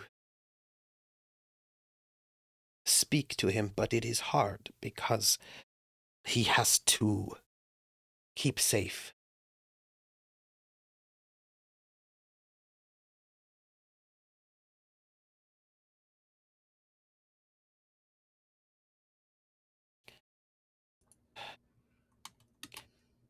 We have a ship here in the system that we called, and if we contact them, they could send a message to him.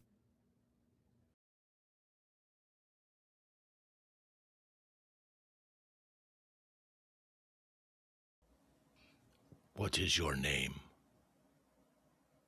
Bjorn.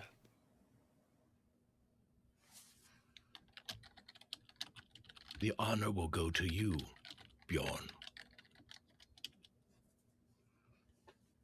Perhaps we could even make an exchange with your warlord to return you.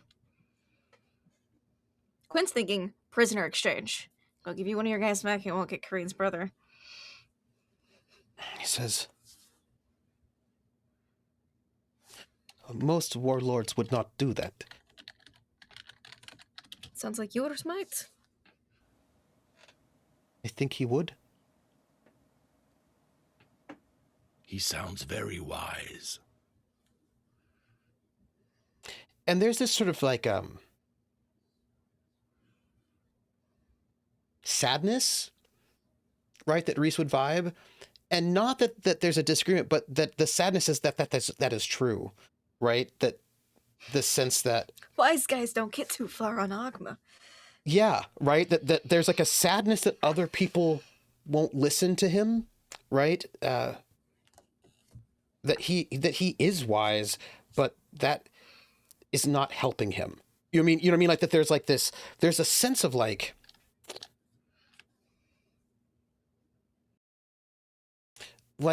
yeah, and it sucks that more people won't listen to what he has to say, right? That's the vibe you get at that moment.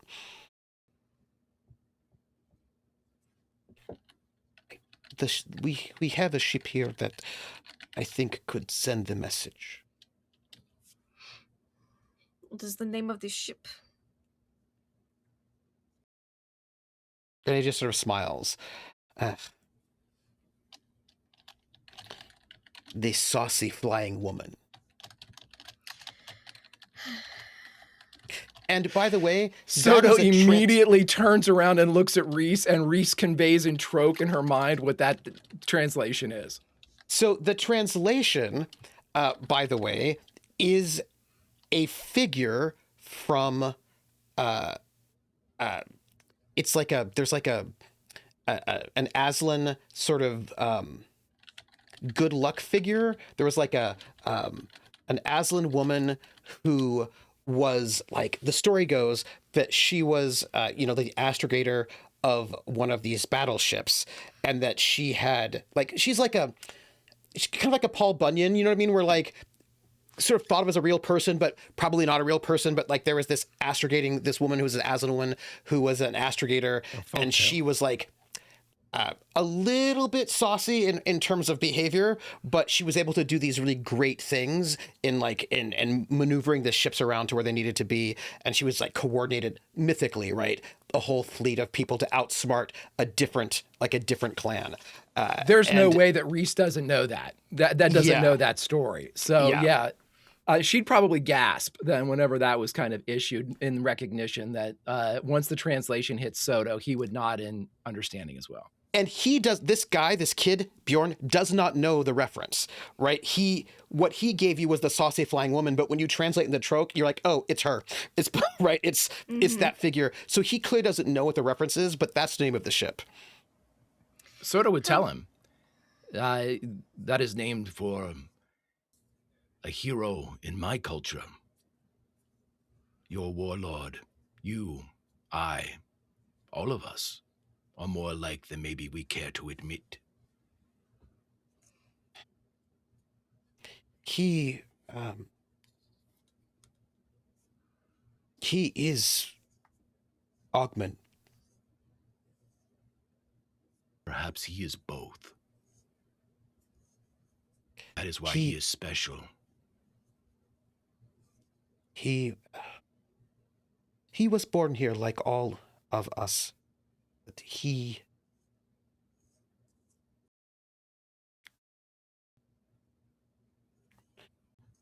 left I think That stolen. part I know.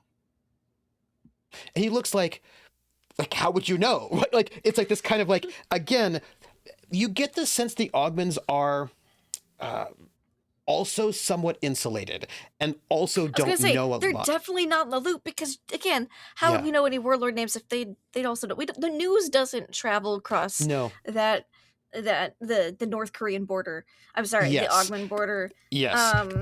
And here's the thing, for all their raiding and traveling, by the way, not very far, it is very clear that they are also quite isolated in their own way, that they don't get around.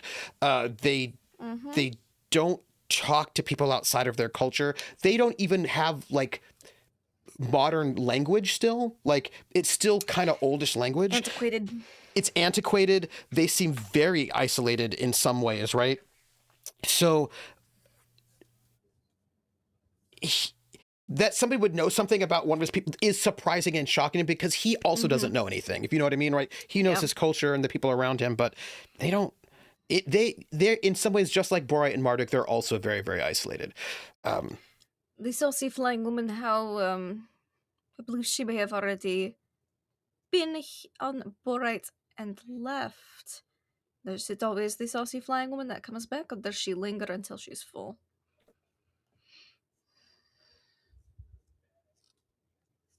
We are looking for something.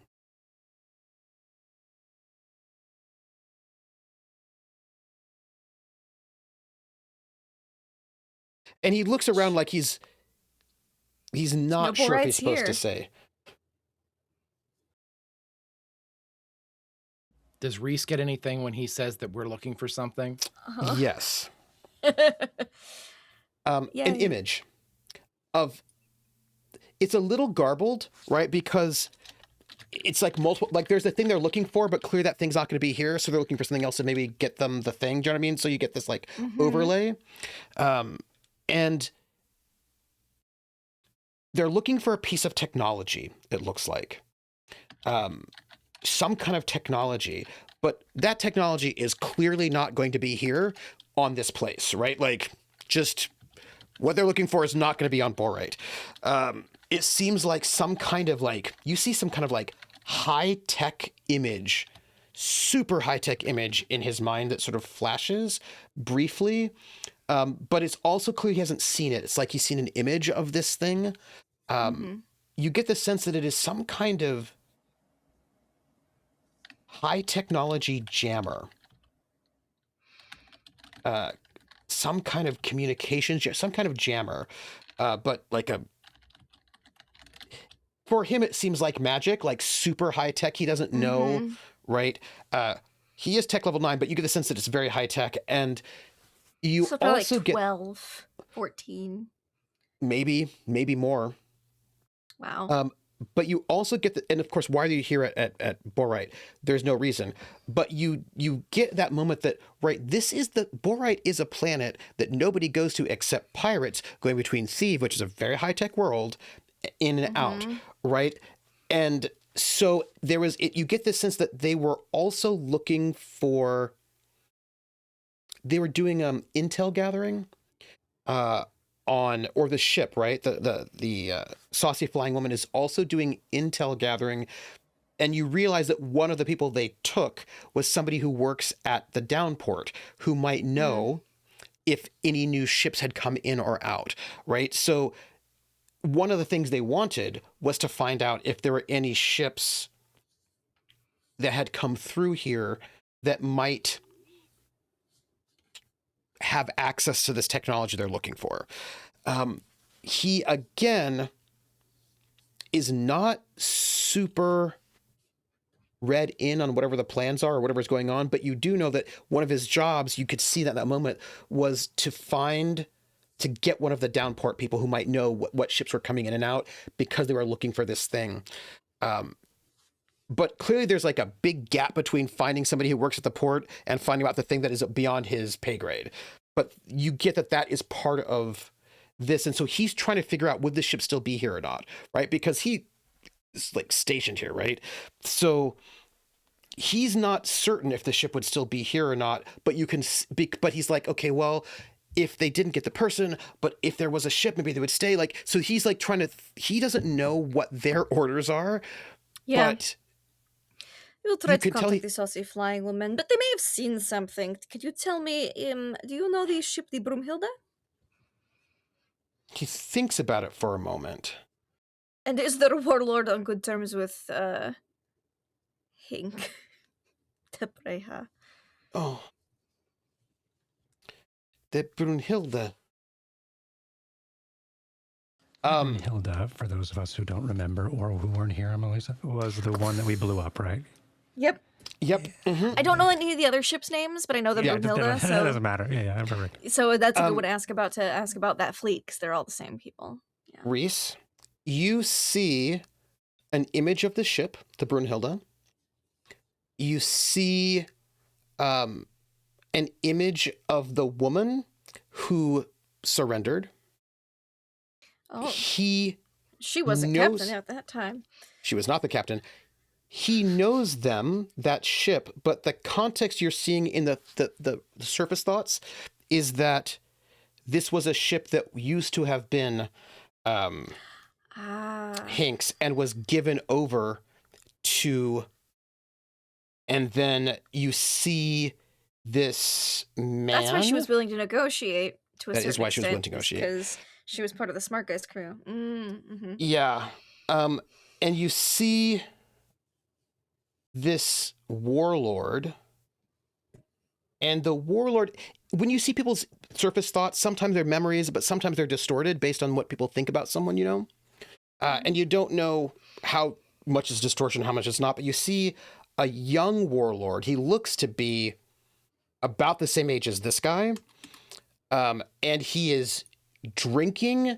He's red-faced, drunk, eating like some kind of chicken turkey leg, and is laughing, and like food is falling out of his mouth. And like it's this like he looks pretty grotesque, like in terms of like I would Yeah. say that Rhys makes like an actual like a yuck face, like a ugh. And then Yeah. like she looks over at Soto and does like a real quick like, and he also seems big, powerful, physically fit, right? Whatever, but also dumb. He just doesn't like in this guy's mind, the guy is an idiot. And you just see this moment where Hink, like standing tall in like this resplendent armor, has to turn over, right, the codes to some ships.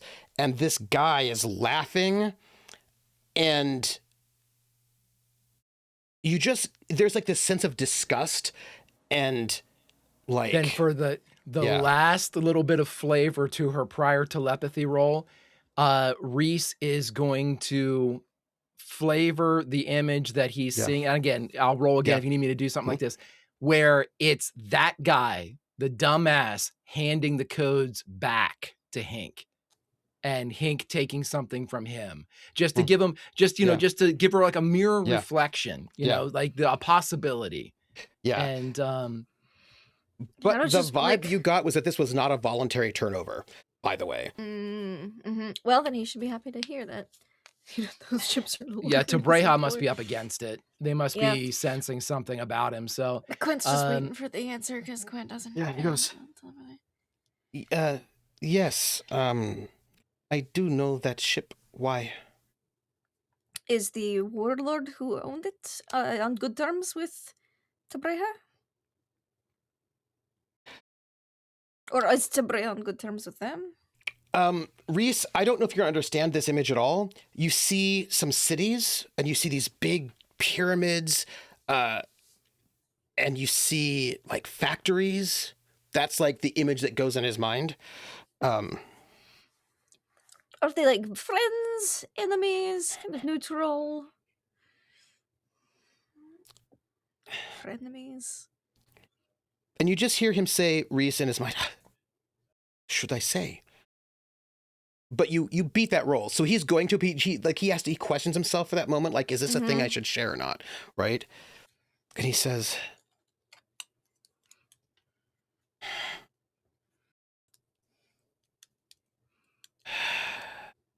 Callow is... No. Oh, good. Because, Callow is not going to be getting 4 of his ships back to Oghma. What? Callow's fleet is 4 ships smaller. You can see in your mind, Rhys, there's like images of ships. Ships are being striken off, and then there's like this like question of like, will this change the balance of power? Like, is in his mind right in that moment. And he goes, It was going to be a little rough if they were on like best friends, but it's good to hear that they're not, because no, they're gone. and then you see ships being built. He Ooh. says he is favored now. By whom? By the gods. Ah, I see. Well, maybe not for long. I was going to say, Soto doesn't wait for anything from Rhys, and he was going to say, not for long. So at the same time, Yeah. Quint and Soto Well, not say, for long. And he just looks up at you and says, you don't understand. Not for long. Oh, shit. The Maker God makes all choices.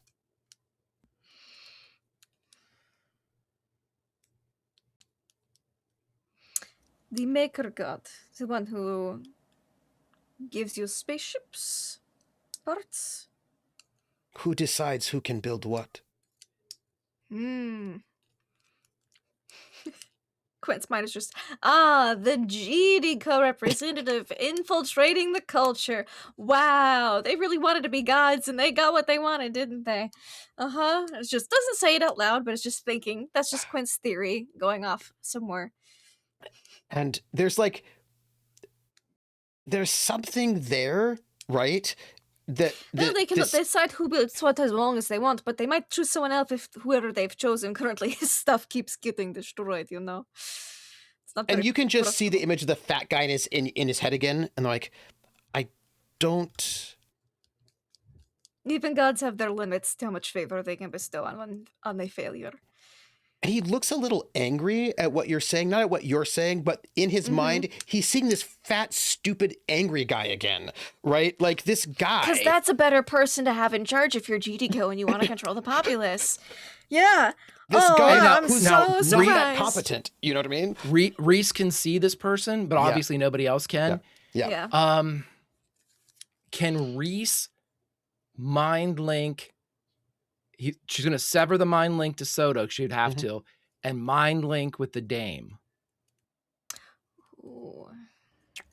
Mind link, no, but send thoughts, yes. Then in Emelisa's head, you would receive an exact picture of what it looks like, and knowing that you are, as Soto defined you, the artist, that she's never, Rhys is never going to be able to, make a representation of this person so we can scan for it, but the dame surely can, and you would get a picture of this gentleman in your head. Please roll send thoughts. Such a Goa'uld move is what I'm going to say. Just... That's what I was thinking. Difficulty on this one. Since it's not an opposed. Someone at GDCO found an old copy of Stargate 10. and went, what if we were gods? What if Let's we go to were Oghma. gods? It's just hard to send thoughts to people who are not she'll psionic. spend 4. Okay. You only have to spend 3. Okay. I would like to know, Emelisa, what does your mind palace look like? Oh, wait a minute. I gotta pull up my Google Doc. Hold on. Oh! Nice. I hope it's less depressing than Quint's. It's something. I don't think it's promise. depressing. I think it's yeah, I don't think it's depressing per se. I picture it like a museum with each painting being an aspect of your life. Yeah, that's basically what it is. Oh my gosh. So, Emelisa's mind space. Rhys would see. She would start out in a long, dark corridor, and to her left there would be a light. If she goes towards it, she would see a the light's like one of those when you're at a gallery, they have those painting spotlights. There is an elegantly framed, hand painted portrait of the very first thing that would pop up would be a let me grab the right one. Hold on. Sorry, I've got multiples of these. Okay, so the very first painting is it's this gorgeous Mediterranean style villa, but it's old, very, very old. Rhys was on a seam, right? Okay, she would recognize it as old Drinaxian then. It's nighttime in this painting. That villa is on fire and in the process of exploding. And Rhys would recognize the way it's painted. Emelisa's back is to the viewer, and she's facing just straight on facing that villa. You can hear if Rhys like leans into it a little bit, you can hear the sound of like crackling fire, some screams in the background, just general sounds of chaos.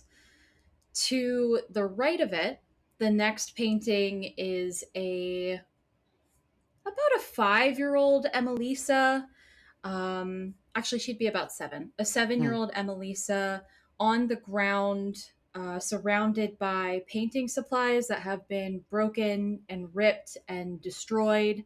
And there's a woman who looks exactly like adult Emelisa, basically like pointing at her and screaming at her. All of these are hand painted paintings, by the way. The next one down is a portrait of Emelisa, a little bit younger, so she's probably about 4 or 5, sitting next to a young boy about the same age as her. They appear to be in some kind of garden. You see a portrait of Lady Hill. Emelisa's about 22, 23 years old in this one. Lady Hill looks like her normal cold self. Emelisa has like a nervous expression, but she's determined. Kind of a little bit of that steel that she has in her spine. The next one down, you start to see a grand staircase. Emelisa's about halfway up it. And then there's a different woman that's standing at the top of the staircase. And in the air between them, there's a golden handkerchief that has been thrown down to Emelisa. Behind that woman at the top of the staircase is that the boy from the earlier painting is now grown up, about their same age. He's with that woman at the top. And then there's a group of girls back there as well. You see a next portrait of Emelisa in full Drinaxian armor holding her submachine gun that's smoking. She's face down, gun at her side. There's a faceless body of somebody just peppered with bullet holes. And then you start to see some of the gambler people. You see Emelisa at a poker table with the Harlock. They're kind of like leaned into each other, and that gentleman that they're playing poker against is across the table from them. You see the next is this one's a little different. This is a painting of Soto. It looks like it's been repainted. There are some spots of it that's like not fully finished, but this painting is now having recently been repainted. That moment in the spa between them where they were doing the oils. Mm. You see Quint in a back alley with the alley on, what was it, Thief, where we were chasing down the people, but that one is also being repainted. You see now with that one, it looks to be the start of Emelisa knocking at Quint's door. You see a portrait of Severence dangling from a rusted ladder, with Emelisa. They're in the arm grass as Emelisa's pulling him back up from that ladder. Mhm. You see a portrait of Rhys. You would find Rhys in here as well. And this is where she was telling Rhys about the Jump Drive Crush, or not the Jump Drive Crush, the Crash Jones comic Mhm. that she was given, and then the painted one that she gave to Rhys to give to Wesley. And then they continued. There's a bunch more down further down, but those are the most prominent ones. And each one of these, you hear snippets of Quint's voice coming from Quint's portrait. You hear um, just voices and sounds and conversations coming from all of these portraits. That all of the portraits seem to be on hinges, so like they could be delved deeper into. But that's her surface mind palace. Okay, so you're saying that each of these have like you could peer behind, like open them up and peer behind them. Okay, so again, whether or not the dame is aware of this, Rhys would, if she sees anything that includes herself or the gambler, or like a moment that she realizes, she would appreciate it for a moment. But any of these things from the earlier, as soon as she makes it a habit not to intrude. She doesn't want, she wants to keep the privacy. And so she just kind of keeps her head down and doesn't look. And she just makes her way through the hall as quickly as she can, you know, maybe casting a smile. If we were doing a reality, or like in reality, the travel time would be like 10 seconds. But then behind her, trailing in the shadows, another figure would walk down the hall and spend plenty of time at these earlier ones, maybe even peering behind it. And a whisper would reach towards Rhys, but not all the way to her ears. And it would say, "Youth is wasted on the young." And she pries. But then Rhys comes up to the dame. Okay. You would find her. She would be probably at the end of this hallway, and she's painting a new portrait. This is probably in this moment. It's a smaller painting. She's got an easel up, and it's just she's painting them in the jail. What's happening right now, essentially. Rhys would walk up, and again, she would kind of do a cough, not to start like. I think Emelisa's surprised that she's never had anybody in her mind before that she's aware of, and she would just like jump and spit. Oh, hi. Hi, you're the only artist that I know. And this is what he was thinking. And she pulls out what looks like, even with like the perforated sides, like a dot matrix version of this guy. This is the best I could do. And she puts it on the wall, and she like takes her, like while she's still looking at you, she takes her hands and runs it along the edge of the dot matrix and makes a really kind of like a clapboard frame, like try to make it look a little bit better. And she hangs it on the wall. That's the person he's thinking of. Oh, the warlord? No, it's not the warlord. This is somebody. Trooper, get me right. This is an image. This like heavier, sweaty person. Every time he's talking about God and talking about people. Oh, this is the maker god? No. This is the other warlord. The other rival warlord. The rival warlord. Okay. Oh, okay. Yeah. Okay. Right. So this is what, Callow or? Yeah, that's right. Okay. So that I'm in case we needed to know what he looks like, I won't be able to draw it, and I can't take a picture. So this is it. Yeah, I can. That's a lot of detail. I can definitely recreate that. Thank you, Rhys. you're welcome. I'm going to leave now because this is your spot. It's very nice. It's pretty. And she starts like kind of like dancing down the hall. Thanks. Yeah. I didn't mean to Bye. intrude. It's okay. And when you pop out, you've got this young man, Bjorn, who says,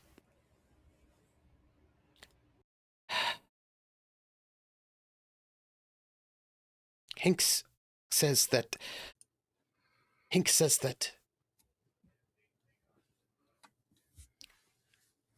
the Maker God has a speaker. Mm. A warlord named Courage the Blind. Courage the Blind is the most favored of the Maker God, and Courage decides who gets what fiefdom. And Hink had the fiefdom of arms manufacture. He had all of the arms factories. With us, if you are a warlord of great standing, the Maker God gives you a fiefdom, and then you control all of one thing. And Hink controlled all of weapons for Oghma, the building of them by the grace of the Maker God, as said by Courage. And Courage has said the Maker God deems it so that all of the manufacturing of arms that belong to Hink now belongs to Callow. And so, Hink now has no fiefdom.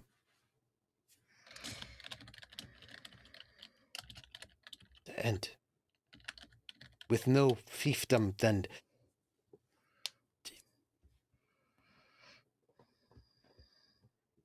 he still has He his can't ships, but Without land, how can you be a warlord? And it's not That's said as a what- challenge. no, It's yeah, said as Mhm. and this is the Venn diagram where Aslan and Yep. Oghma crosses, and this is Absolutely. land, and it is. and Soto gets this shit. Yep. Like he's Yep. This is Soto's element. But yeah. you also realize that actually there is an overlap between Oghma and the Aslan, which Aslan, makes it yeah. so that is probably why Hink was able to actually thrive in Aslan space the way that he did, and not cause offense and do the things he needed to do. And then you also realize one more thing: he cannot ask for help. That would not be culturally appropriate for this guy to ask for help. I think that it's not too much of a reach for Soto Yep. to reach that conclusion as well. Absolutely, And yeah. he would lean in, and for the first time, he takes his hand. The knife is gone, and he puts his hand on the shoulder of this raider, and he says, Allies come in many guises. You stare at some now. Your warlord will be strengthened as soon as we talk to him, and his lands will return. Out of curiosity, this Callow, how many ships strong is his fiefdom? Well, minus the 4 that we Well, took out. we always count ships, and he had 14 raiders, 3 carriers, and 5 captured ships, 500 slaves, 6 brigades of army. Could you copy that? That was pretty fast. Could you put that in our Discord? or Oh, something I for me? absolutely can. Uh-huh. Thank you.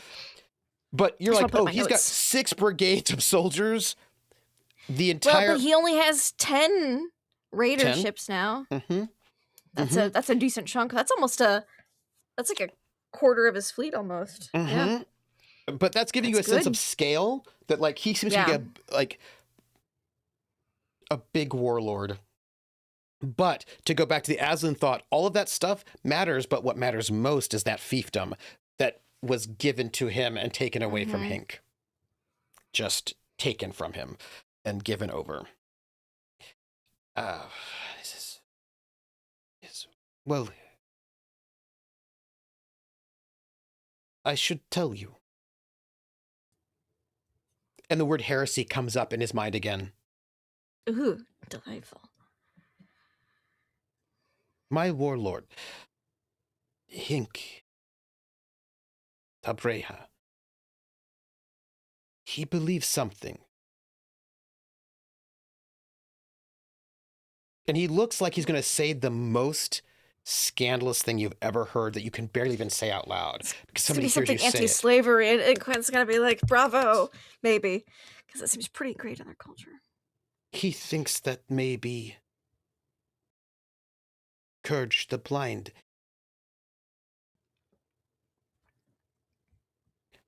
He thinks that maybe the Maker God is Courage. Oh, you know, I think either Courage might be the Maker God, or the representative of the Maker God, so that they can keep Are they going for saying Courage? generations. Like Scourge, but with no S. It's one of those things, like, if the Maker Gods never revealed themselves and they always have a mouthpiece, then it's more convincing that they're a Maker God. So just generations of GDCO reps can, of whoever this is pulling the strings can just, you know. I'm just pointing out that he's put out the blaster that maybe Courage the Blind is saying that he's the Maker God and is not, because Courage the Blind is a If mouthpiece. Courage is not the Maker God, then he is in cahoots with someone else who is pretending to be. I am pretty certain. But it is blasphemy to say that the Courage is pretending to be the Maker God. I could see how that could be blasphemy, yes, but I agree with it.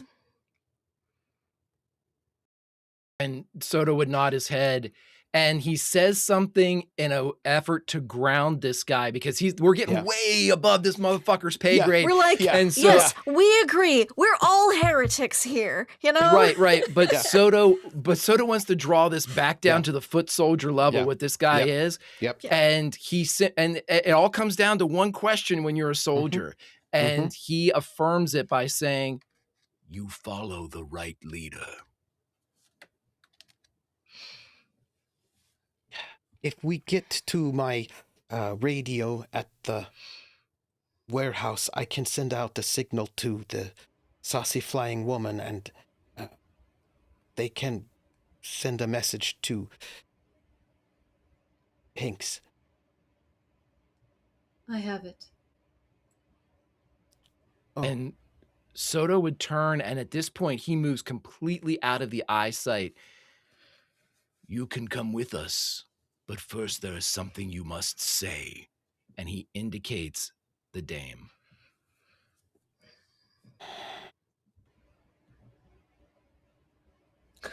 This is very against Oghman culture.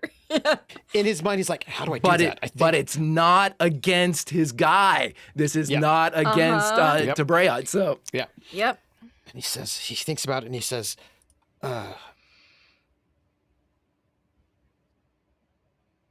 you were not, I did.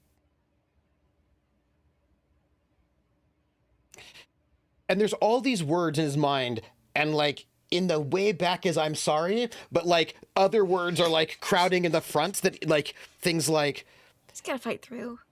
Things like, I'm sorry we were going to enslave you. No, that's not right. Is it right? No. Maybe you were somebody else's Sorry, I hit property. you in the face with the tire iron.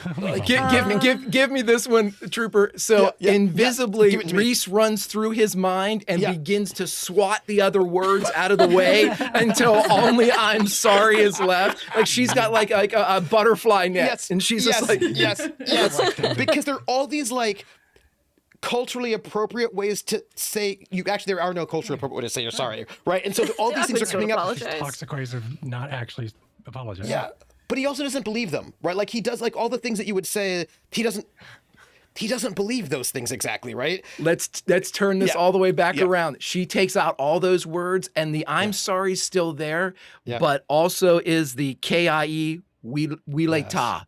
Yeah. I am not civilized. Yes. And he Yeah.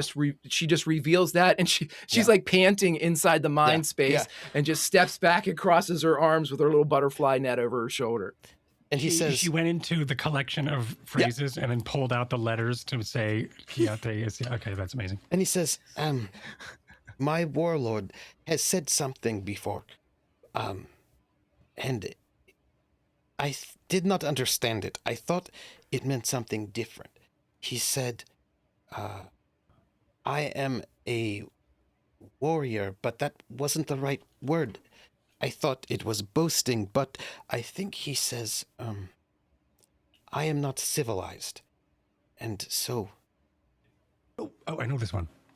I am not civilized, he says to Dame Emelisa. I think Emelisa's having a really hard time with this because, like, she understands this is for Karinne, this is for the gambler to get a foothold into Oghma. Potentially for Drinax, yeah. This is really good. This is really good for us. But she was freaking kidnapped. Like she's. I think she's struggling with this. She will. With 1 free slap help? You know? No. I don't think so. She'll look. As he says this, she's paying attention to him. But I think she looks at Soto.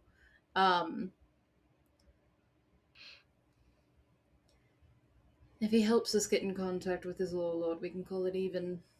And she'll hand the key to Severence, and then she's gonna turn and leave. And he looks like he messed up, like, because he doesn't do this often, and then she leaves, and he's like, oh no, and you can see that he's sort of having that kind of second guessing, like he didn't say it right, and he doesn't know and he thought he had the right words, and he doesn't, like, he's having a little bit of a mini crisis at the moment as she walks away. Trooper, if I'm hearing you correctly, you're saying that this is similar to the way Dame felt when Karinne said something, Yes. and wondering, okay, just wanted to make sure that we had that kind of correct. wraparound. And he sort of looks a little crestfallen, and he says, I'm not civilized. I will try. I need access to the radio. With the radio, he probably has to get above ground to use the radio. He can't use it down here. Yeah. I think Quint would call for the guards to come, because we have to tell them that we're taking this guy up so he can use the radio, because we want to get in contact with the ship. The key. So Yeah. I could just open it up. But it's one of those things that might shoot him if they just see him walking out free, because they're hyper paranoid, you know, which is why Quint is like, hey, we're going to take him up here so we can use the radio to call the ship so that we can communicate with that ship. We're trying to negotiate like a prisoner exchange is how Quint would probably we're word trying to it. be a little bit more weight. Yeah. That's what you're saying. Right. Yeah. It is very clear to you that the administrator Ura has authorized you a whole lot of leeway here, and they are not going to give you any guff at Open all. communication is just always important when you've been a very oppressed people and one of the oppressors is walking around. Yes. Albeit with guards, us, but still. Yeah. And you would be allowed to bring him to the radio, no problem. They would be there with guns to make sure that he doesn't do anything weird. But they would allow this because if there's going to be a prisoner exchange, that might mean they get more of their people back. So they are going to what do you need? Yeah. Yeah, we're looking into possibilities, but to do this, we have to contact his warlord, which means we need to send a message, that kind of thing. You hear to not get their hopes up too high, but to be like, hey, we're opening lines of communication. Yeah. Does Dame Emelisa we killed up 4 ships, and we gotta set up the radio? They have to listen to us. She's so good. That's part of the reason why she left. 1, because she was upset, and 2, because she needed to go get the radio from the gambler. So by the time they bring him up, she's probably on her way back and getting it. And as soon as you do, you get kidnapped again. Crazy, huh? See you next time. You are Wild. kidnapped. Dang. No. She knows how to use a radio. Get her. Hey, you do need people with Turn radios. again. Also, when you get him up there and he starts working on, and I'm gonna say, they're not actually that good with technology, the Oghmans. When you see No him way. working on this, Which definitely means that GDCO's giving them ships and weapons and stuff. he's doing it, but you know how you all actually are really good with technology because you, Yeah, it's like my dad with a smartphone. yeah, like he knows, Yeah. he's been told what to do, but you don't get the sense that he's Don't actually ask a him little to bit make more a like, PDF or unzip a file. Exactly. Yeah. he's a little bit more like Emil Aslan that way. But yeah, so, it's true, hell did right? you- And then he Installed so like, much spyware on this radio. wow. Why do I keep getting all these pop-ups? What is I going can't on? see my screen. And you hear a very thick, they're speaking what feels like a little bit like a patois. Mm-hmm.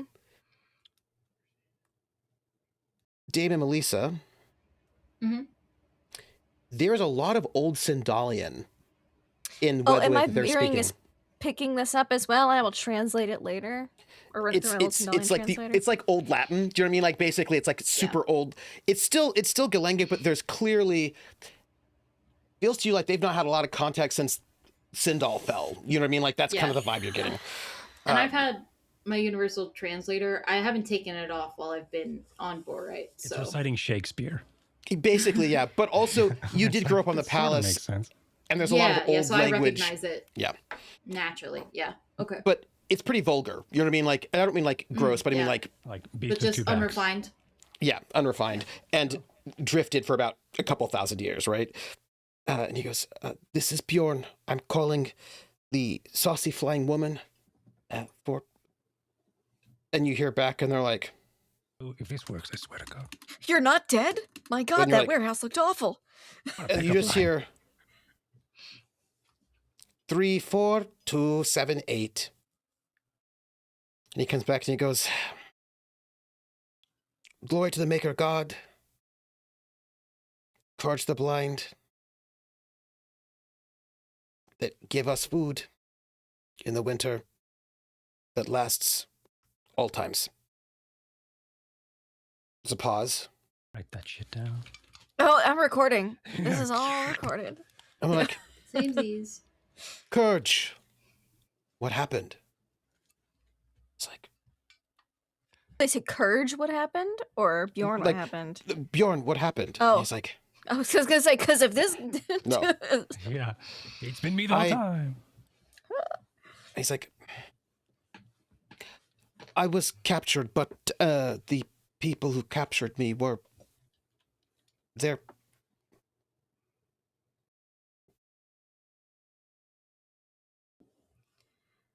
they seem to know him from the past or something. They say they are allies."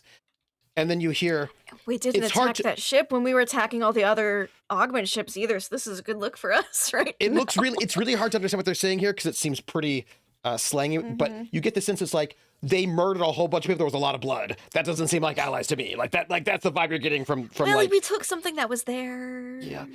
and he's like, "Yeah, I know, but The gift.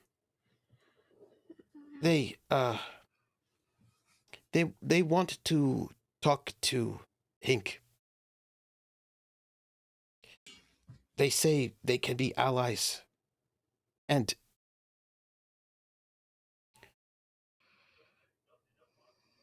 listen, Anders, you know the problem that some of the generals have been maybe compromised. These people are not compromised, and they may help. So they want to do a prisoner exchange. They want to meet with him. And they've asked if you could take a message. And I'm saying this of my own free will. There's like, radio's cut off for a second, like somebody's muted. Like, Okay. We will make this, deliver the message to him. Meet. There's like this pause. Because there's a logistical problem that he's kind of vaguely in hiding, not exactly, but like a little bit dangerous for him. It's like, Can I do a little bit of techie stuff? Can Yes, I? please. These are radio Trace. signals. Can I Yeah. trace? Can I do that? well, you know, it's in system, right? That this ship is Yeah. Yeah, it in has to be. system, Right. not on planet, because this is a high-powered radio that gets out there. Right. You would need to be able to triangulate. Yeah. Would I have to be? I would have to be on the gambler to use the gambler sensors to pinpoint. Yeah. Okay, gotcha. Which you could do if you rushed out there. You could have set up the radio and then went to the gambler to Hold this thought really triangulate. quick. We're going to run back to the gambler. Yeah, can I like run the radio transmitter through the gambler so can I have set No, that no, up? because you need 2 different points. Because this one's going, and then if you can get one more. Oh yeah, Yeah, to triangulate. triangulate. Gotcha, gotcha. Yeah. You need to triangulate Okay. it, right? So, But yeah, that one you I come just back have to like set it up. keep and them then on I the line. bounce to Yeah. Yeah. Could I get a computer electronics, comms, computer comms at? Electronics just comms. have electronics. Thank you, electronic comms, at 10. Although I think, hold on, because we get the Rhys gambler? has comms if you need specifically comms. Yeah. Can we get into the gambler and then pipe into this radio signal and then be the other point of triangulation? Basically, yeah. Yeah, that's what we're doing. Yeah. Okay, sorry. My And tablet we got has there. comms. I finally caught up. Use it. Okay, I do not have comms, but my tablet does. You get a bonus, I think, with that one. Okay. So just an electronics at a 10 with a +1. Mm-hmm. And then can Rhys help me? Rhys Yeah, Rhys can help. Mm-hmm. Make What's the, Rhys roll first with it at an 8. At an 8. Okay. Mm-hmm. Just because if you're doing the aid, you don't have to have the higher difficulty. Nice, +2. Bet. I'll take a +2. And you get a +2 +1 on for you. top of my +1? Okay, so +3 total. Yeah. Mhm. Just total. Hey. Hey. I'll Nice. take it. Just what you As this guy is talking about trying to coordinate, like set this message, Rhys and Emelisa are on the gambler trying to triangulate, right? There is a moon at a gas giant that is out that way where they have retreated to. Okay. As soon as we have that position, I'm just gonna ping the group chat and just yeah. Group chat. Bing. yeah, with the coordinates for that. Rhys would just not even look at the dame, but like shoulder to shoulder, just lift like a hand up for a fist bump. Like, Yeah. Yeah. And they will say, okay, we will let us make a meeting in and they're like, there's like, it's very clear, they're like, where in the world do we get to meet that is safe? And they're like, Because they saw we could definitely outrange them. no, also because they have enemies, right? So Right. that's really, That's that's true. more Yeah. what Yeah. they're thinking about. Well, And they're like, for less in the Right. system now. they say, how about, why don't we meet him at the high port at the GDCO high port? They'd have every reason to go there in Marduk. I don't know if they are allowed. I don't think they're allowed at the GDCO High Port, the Oghman Raiders. But the Oghmans have their own high port at Marduk, right? Yeah, they but do we don't not. want to go to that No, one. they have it on they don't, Oghma. they have, Yeah, they it's have an a, Oghma. yeah, they have a down port in Oghma, but no one's allowed to go there. They have a down port in Oghma. Yeah. No And one at they all? say- well, you might be able to get permission, but they may not want That's what we like to hear. to you hanging out together. That might be bad. And there's like this pause, and he's like, okay, And also that we'd have to wait another longer week because we gotta get to Marduk. They- This is like a Marduk. Marduk, but have them meet us there in the Marduk system, not on the planet, but I can relay over, and that might be a safe place. 2 weeks. a week and a half now, right? No, we've had 1 week, so we'll be. So we'll be It's 2 going to weeks. take them time to get there too. Yeah. They have to literally Absolutely. carry the Yeah. message. Yes. So Yeah. Right. Yeah. 2 weeks. Yeah. And 2 they're weeks. like, okay. Gonna make a Marduki transfer.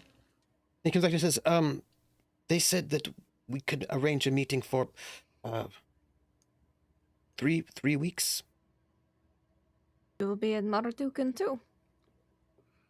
Okay. And he says, will you be taking me with you? Oh, that's a tricky because we I don't think want we to. Trade. have to. I think we have Yeah. to because if we want Karinne's Oh, and Kareem brother won't kill him back- if we say we're there to trade her brother for him. Yeah. So, Yeah. but he might be good to put him in low birth. Oh, 100%. Yeah. Yeah. And then you Mhm. get back, what do they, who do they want in trade?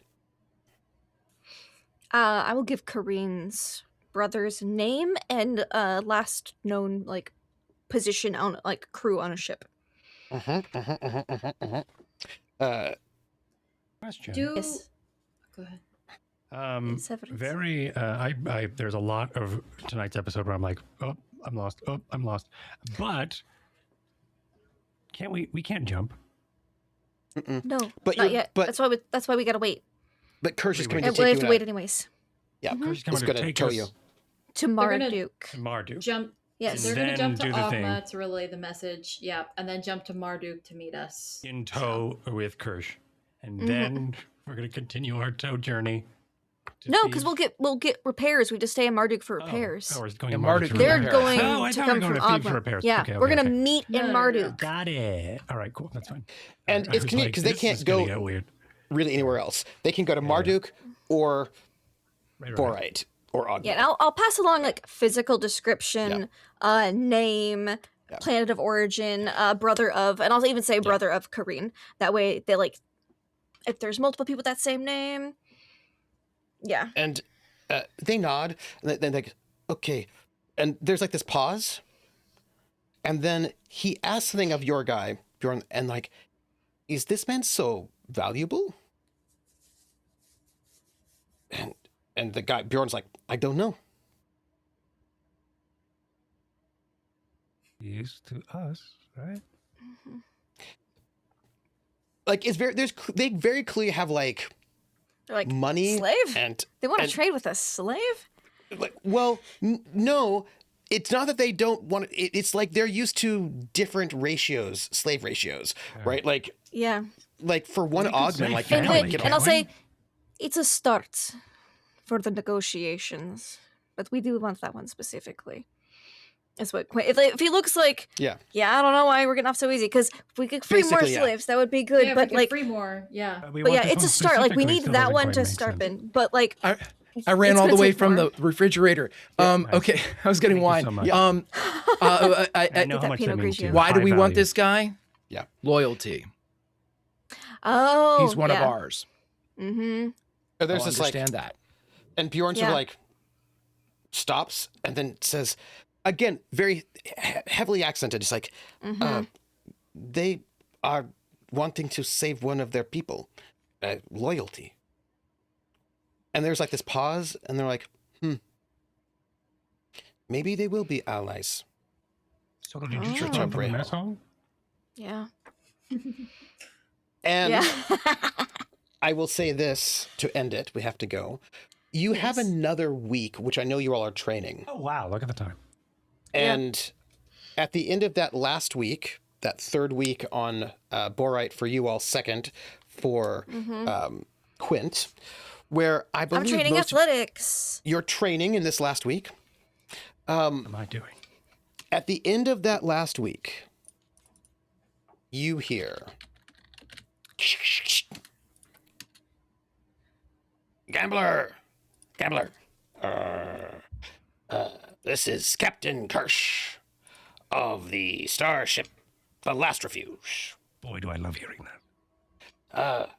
I'm back. I've got Who's that good boy? Who's this guy? Aries? Yes, my boy. I've got That's the so jump cool. net. We can go. Great. One problem. Yeah. Oh no.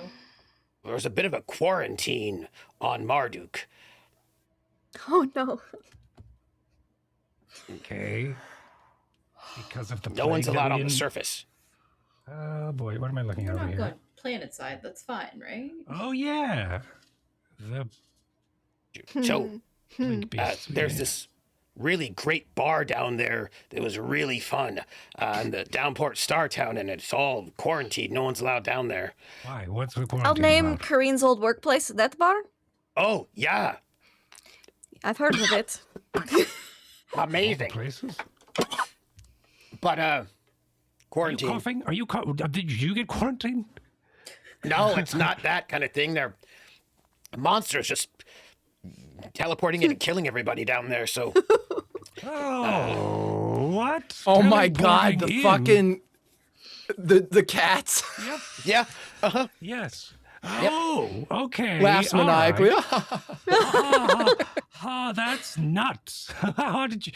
That's still Well, a that sounds thing. terrible. That's a thing. That's What do you mean? Still. anyway. well, Thank you for the news. Thank you. That's you're a good boy.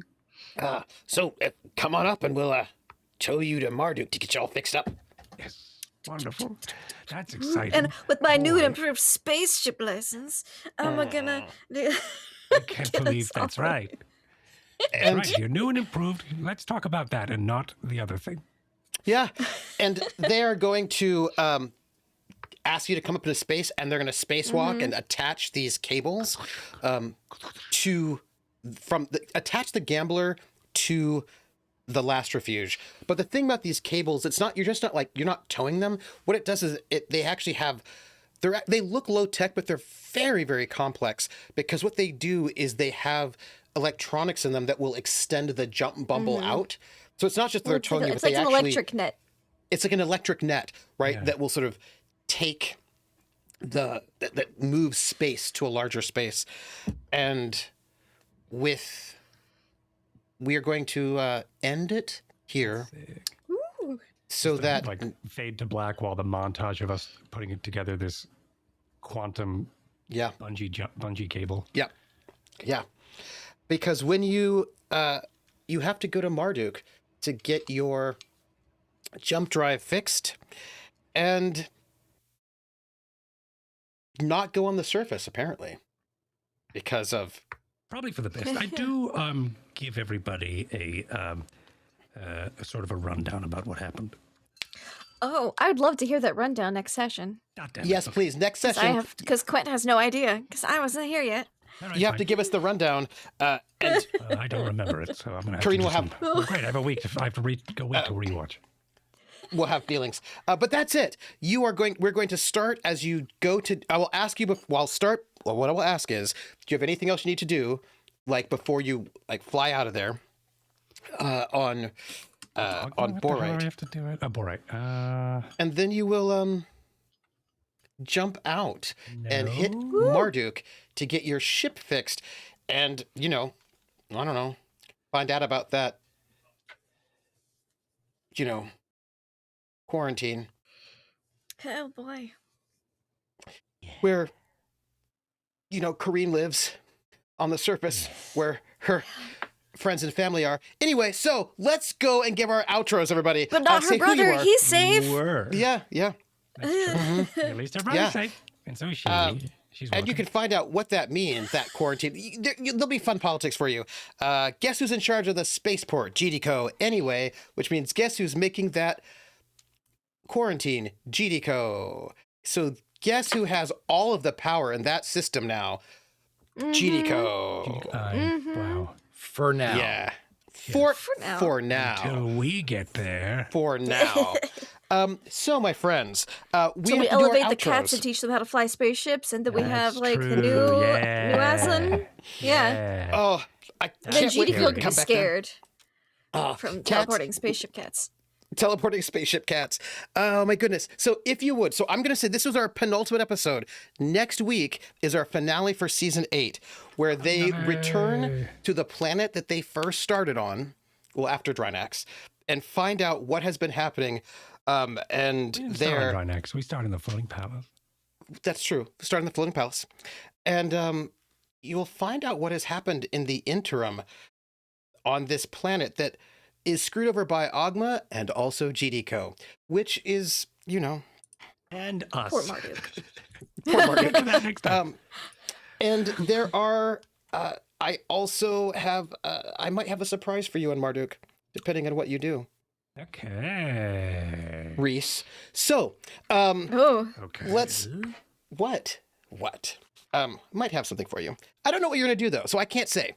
But you might meet some old friends, or not. We'll find out. And oh, I hope it's not the professor. not that professor. Oh, Mm-hmm. Mm-hmm. okay. Well, Mm-hmm. So, that's intriguing.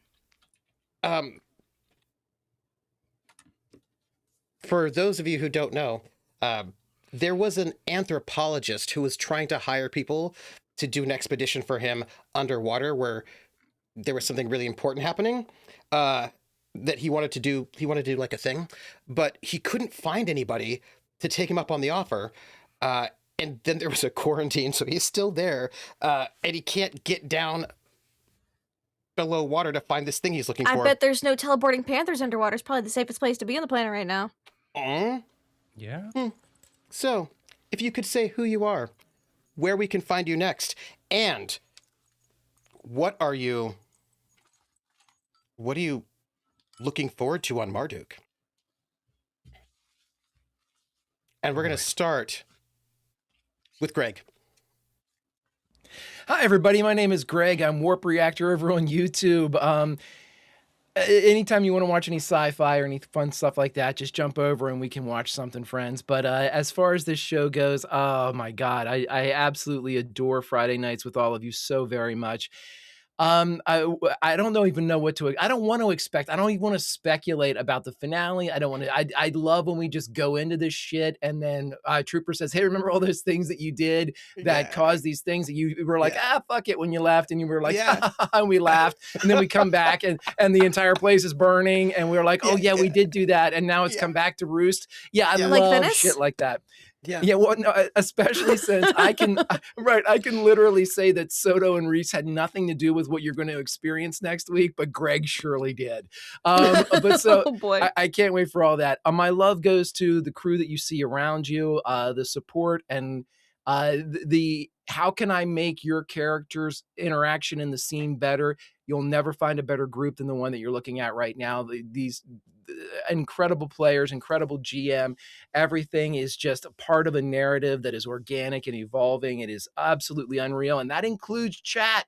You all are always constantly giving us information, reminding us of things that have happened in the past. We would be lost completely without you. It is what makes Friday night so special, is that this is a collaborative story. All of us that are currently here right now listening are a part of this tale that our author, Trooper, is putting together. Friends, it is the best. And while I have love for absolutely everybody, a little extra love this week goes to Nugget for that incredible description of her mind space.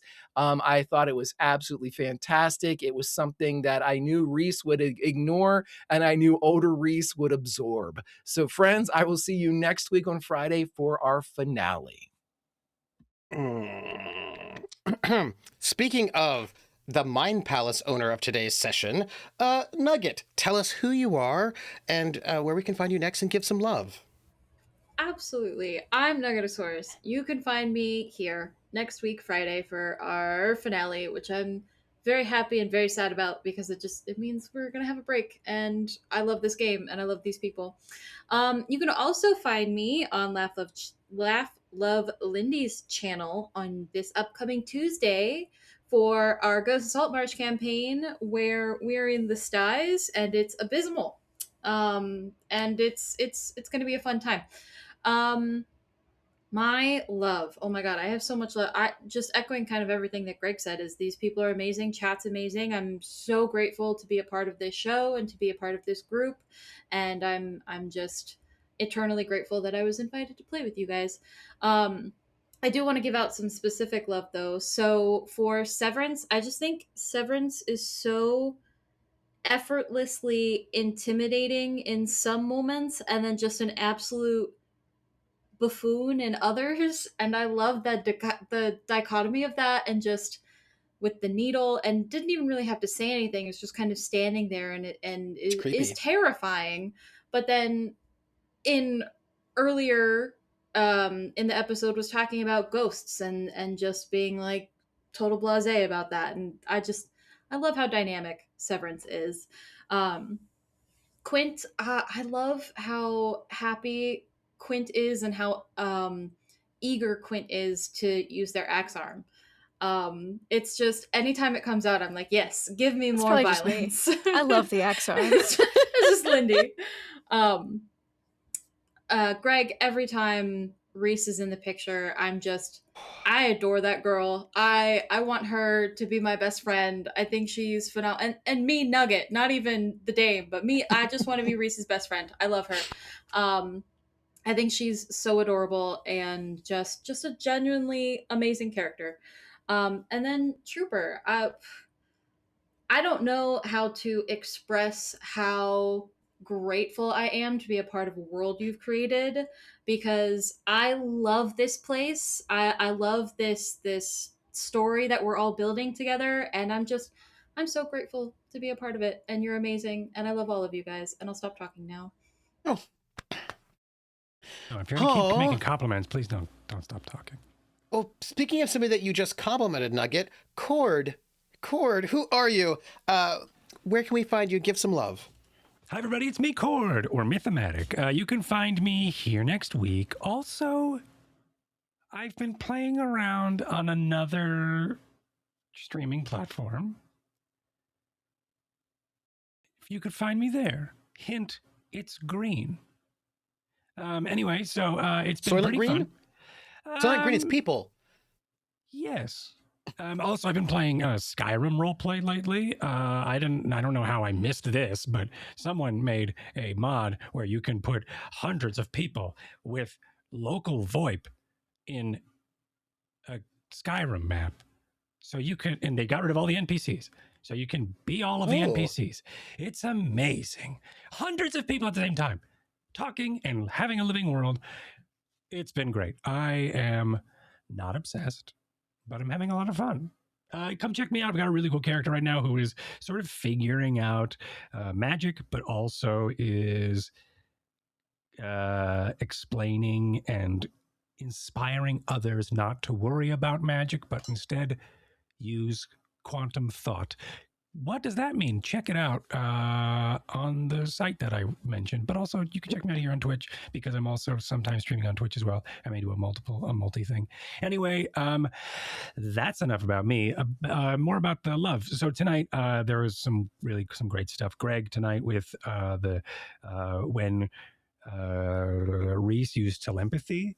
And then there was that moment where we got to see older Rhys, like, in the background with the like relaxing, and then like with the comic, and then like them looking up being confused because that's something that they've never done, they've never used. It was just such a cool moment for us to see. So thank you for taking us on that little bit of on that little journey. Lindy, thank you so much for leading the interrogation. It was really well done.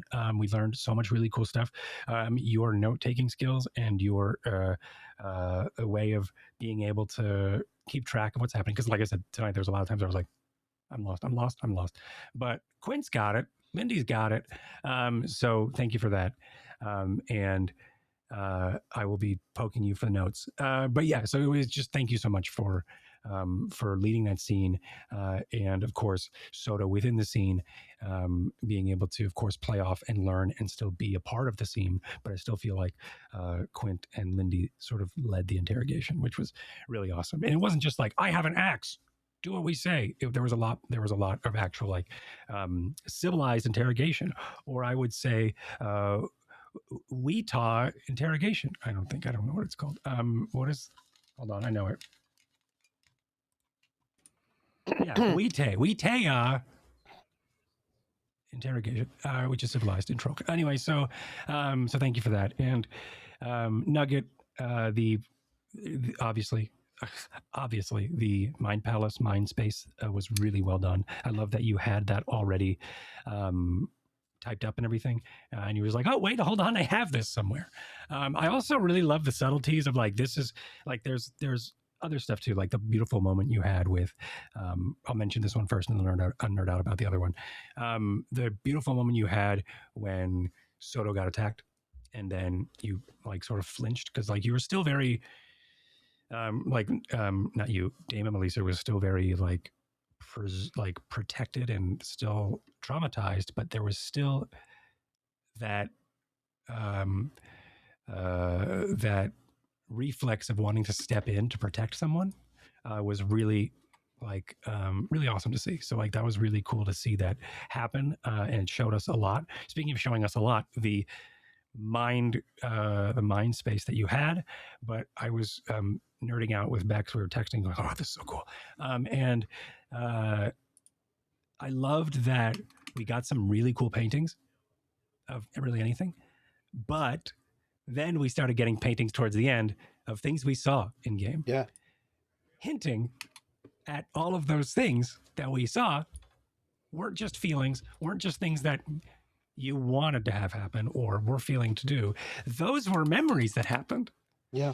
Which it was really well done. Like I just like just the reveal of that was really cool because it was like we can go, oh yeah, cool, this is cool, yeah, what a cool scary who's creepy painting, what you thinking?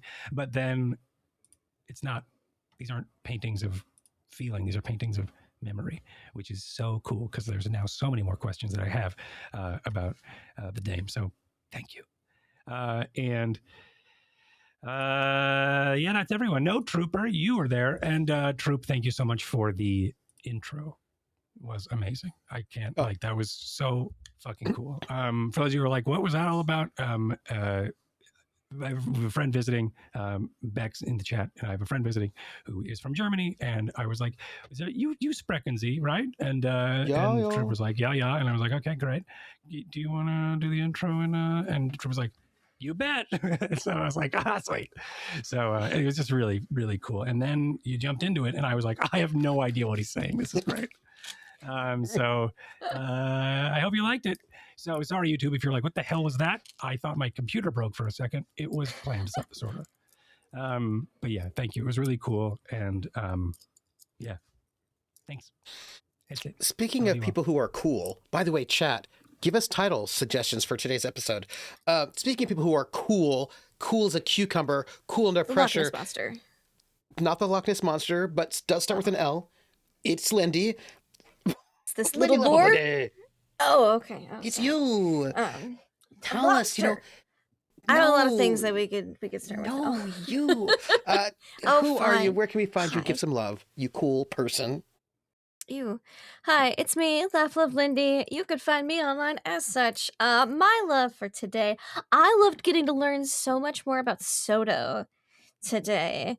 Just little fun little tidbits because I've been so curious about him. He's so mysterious. The man of mystery on our ship, you could say, has been Soto Masi. And so I loved getting to really see him in his element a little bit here. Like not just fighting, like his like cultural element to a certain extent, really getting things that the rest of us wouldn't understand as well. So that was a lot of fun. I loved that. Emelisa, I find it incredibly ironic that the two people who have once had the spy occupation have very similar mind spaces in the fact that they're entirely incredibly compartmentalized. I just thought that was fun, and I loved it. It was great, absolutely. And I also loved begrudgingly like setting like, okay, I understand that we need to do this for the better of everything. I don't want to help this Oghman Raider, but I will set up the radio.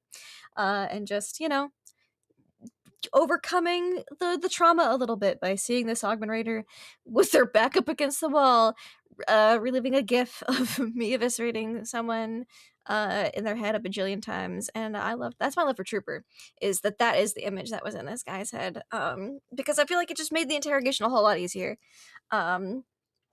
Yeah, you could do a strength-based interrogation. You could do, you don't have to do violence if violence is heavily implied that it could become an option real quick, and that it's not violence you want to experience. So I loved that. That was fun. Thank you for making the Oghman Raider, just be really traumatized. I thought that was fun.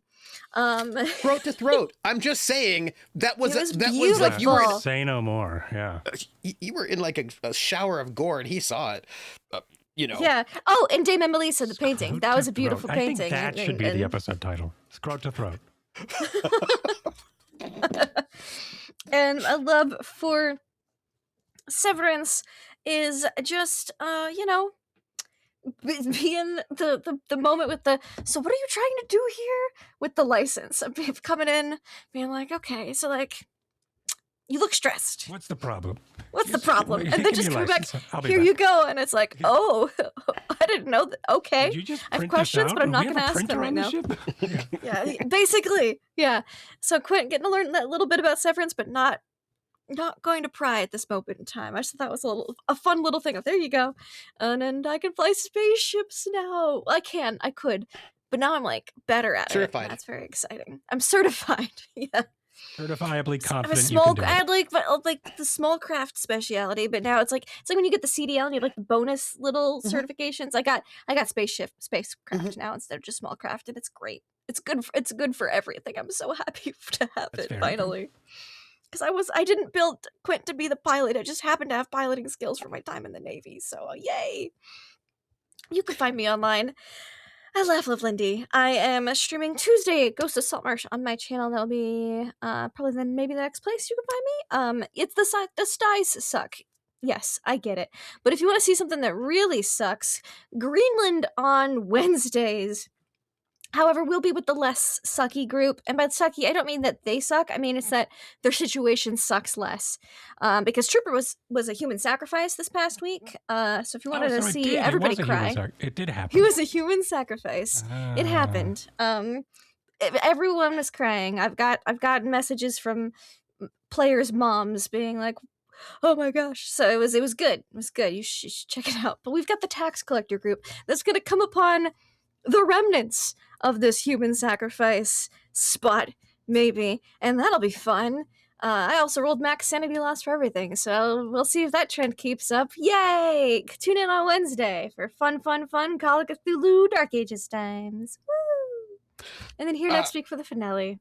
By the way, Woo. next week for the finale, I will make live the last copy of our divination deck for sale on this. Yes, we have one left. Or do you mean this? Oh. And it will be available.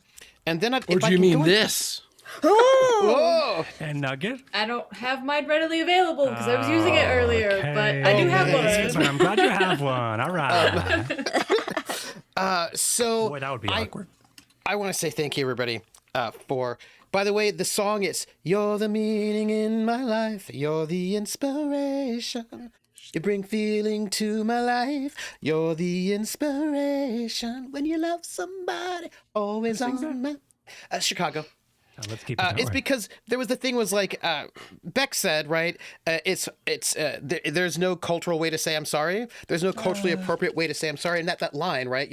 Hold me now. It's hard for me to say I'm sorry, right? So anyway, that's thank you, Bex, for reminding me of that song. And now I'm going to go and watch the video for "Stay the Night" by Chicago, where it's a huge car chase and it's amazing. It's the best video. So anyhow, I am Trooper SJP, and I'm going to give love first. I want to give love to Cord for helping me out because I knew what I wanted when it came to like the makers. When you were like, we want to know if there's a maker's mark, are there serial numbers? And I was like, you know how when an actual person makes something, who's like a physical person, you can see really nerded out there.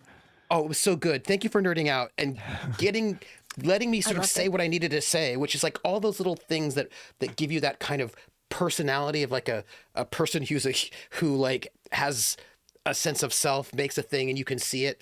Like, and then you were able to thank you for giving me that so that I could describe it properly. Thank you. Also, So about cheating to get the certification for Lindy, when I ran the first Traveler game I ever ran was GURPS. And what I did was I created certifications. And I said, if you want to be certified to be a comms operator, you need basically these skills at these levels because it's a certification process. GURPS, And for those who don't know, is what is it, generic universal role-playing system or something like that? That is Yeah. correct. That is correct. And if you wanted to get your certification, you actually had to roll your test for it. You had to test for it. very And so crunchy. what you just did, Lindy, and also Cord, was that you just recreated this thing that I created years ago in the most perfect way, because I always think of these as actual certifications that Yeah. you get stamped. People are like, oh yeah, no, Yeah. I'm certified, right? Like, Right. and you just have to prove that you actually have that skill set. And I love that you cheated. That was the best. And I just thank love you, that, Lindy. I've been studying for 8 weeks on this. I don't like this is the test. What? Like this right now is the test? Yes. Oh, okay. Well, it was just really cool. It's just like It was so good. studying and then doing the exam on a whim in jump space, or not actually then more in jump space, but just You were on the reading ground aloud. and you're just like, I'm just going to cheat Yeah. this. And that means that certification is going to go off and it's going to be hit into the databases. And so now you will officially be certified rank 1 starship for spacecraft. And I've already printed you out a temporary paper foldable license. So It's laminated. Yeah, No. Laminated. it's just like keep this on you until we get the new one. It's got to go to space. thank you, We could Cord. pick it up at the next GD coport, and Yeah, I'm like, right, "Ugh, Well, exactly. you okay." can, as a Yeah. matter of fact. Yeah, I bet you exactly. can. Yep. Yeah, the next time we go to a post office. So thank you, Cord, for letting me talk about some of the kind of interesting details about Oghman maker culture. Thank you, Lindy, for letting me talk about the certification process that I created 20 years ago. Ooh, maybe a little bit longer than that, for back in the day. And then I also want to thank Greg for, okay, so there's, you don't know, maybe you do, I don't know, but I've got a lot of Aslan stuff lurking in my brain for reasons, of course, obviously. And I just wanted to say thank you for asking that question about the last name and letting me, because the thing is, I knew certain things. I was like, I don't like, they've always like been around lurking. And I was like, I wonder where they're going to sort of come out there. But you were able to, in the best way, in the most generous and most wonderful and amazing way, show how Aslan culture differs from Oghman culture, but the similarities and the ways in which you know Aslan culture allow you to see the ways in which that guy, right, Tabrejo, Hink, is not like the rest. Like, you did all those connections, and I don't know if you would have been able to do them if you did not actually know Aslan culture the way that you do. And so I want to just say thank you for letting that sort of come out and taking that and being able to show some of the cool things about Aslan culture, right? And I love that you're like, wait a minute, hold on, that might mean this. And I was like, it does mean that. And it also let me sort of tease that Soto and Rhys are not from the same clan. Nope, not from the same clan at all. One's a lion and one's a panther. Sure. Uh-huh. Uh-huh. I'm just a human. What do I know? There is an Aslan on the floating palace. I cannot wait until Soto and Rhys get to meet him. And Nugget, I would like to thank you for revealing your mind palace, but also I would like to thank you for cultivating an asset on Borite. The more assets you cultivate, and the more you cultivate them and deepen them, the more things that you will be able to do. And I just love it when you, in the same way that, like, I want to say thank Rhys for like actually bringing telepathy up, even not even necessarily consciously, but that's kind of how psionics works sometimes. That's sort of like revealing that element of the thing, that your opportunities and your possibilities, right? Now you have an asset who is well placed and may be able to, because you won't be back in Borite for a while, but when you do, there might be stuff coming your way, you know? And I just am so excited about that. And I cannot wait. I want to thank you all, chat, for being here and being amazing. Next week is the finale. We have got Marduk. At the very least, we've got Marduk. We have got displacer beasts. We've got GDCO. We've got a tow truck, a tow ship. We've got, depending on what you do, we may have a meeting with a warlord who might be a heretic for implying that the maker god and the mysterious warlord that nobody ever sees who speaks for the maker god may be the same person. I know that is heretical. I shouldn't. I just that's. Crazy. And the maker god is GDCO, right? We all know that. I think It's so. the maker god, obviously. All right, that confirms it. And Thank how you, long has interpreter. GDCO been around that planet? Just out of curiosity. How many GDCO centuries? has been in the reaches for a very long time. Yeah, but like specifically around Oghma. Oh, they've been throughout the whole place for a very long time. Yeah, but specifically, how many centuries around Oghma to propagate this maker Many god? centuries. Propagate. Yeah, that's what I thought. Amazing. Many centuries. That's what I thought. That's what I thought. That'll do it. Long enough no. to rewrite the history. Yeah. They moved in after Sindal fell, right? When everything Long was in enough to chaos. go, oh, behold the maker god who gives you things. Hello. Ooh, but you can never see them. Oh, here's a mouthpiece. We're opening up a With data center GDCO, if near anybody's you. watching Critical Role Campaign 4, I get a lot of Halovar coming off of Halovar. GDCO. Oh, oh my goodness. So, thank you, chat. Thank you, everybody. It's me. You can find me on Sunday on Other Dogs channel, 8 p.m. for Lords of Gossamer and Shadow, and we're coming to the end of that. And here's the important thing. I have an announcement. It has been confirmed. There will be a season 9 of The Gamblers, and that will be coming back in October. Specific dates to be worked out soon, but expect a season 9 where... Sorry. My goodness. They might actually get their money. They're 2.5 mil. They get paid. I don't know if they're going to get it in season 8, but they're definitely going to get it in season 9 if they don't, because they're just 1 inch away. It's just that there's some revelations. That's all. Anyway, Repairs. yeah. Everybody, we're going to go. Thank you, everyone. Oh, wait, no. I forgot the most important thing. Not the most important thing, but Massages. massages. An important thing. Messages. I need to read out the messages. Yes. Let me do that. So, our messages. I almost forgot them. That would have been tragic. So, I would like to read out our first message. We have 500 bits from Hawkeye. Who says? Hawkeye. The antagonists are back. Pentultimate, Pente's ultimate match, table, ladders, chairs, Autoblasto, Viridian, and Greaves. Beware of Rick Solar Flare. Woo! Solar flare. Rick Solar Flare. That's the best, actually. And then we got a wonderful 100 bits from Dren, who says, sehr gut, danke. And we now can add a new tag, a new tag, multicultural. Yes. Yeah. I want to do another stream in German. Dren also gave 100 bits and says, okay, as of this episode, we're now beginning the weekly serial. As the reach turns, we did that. Yeah.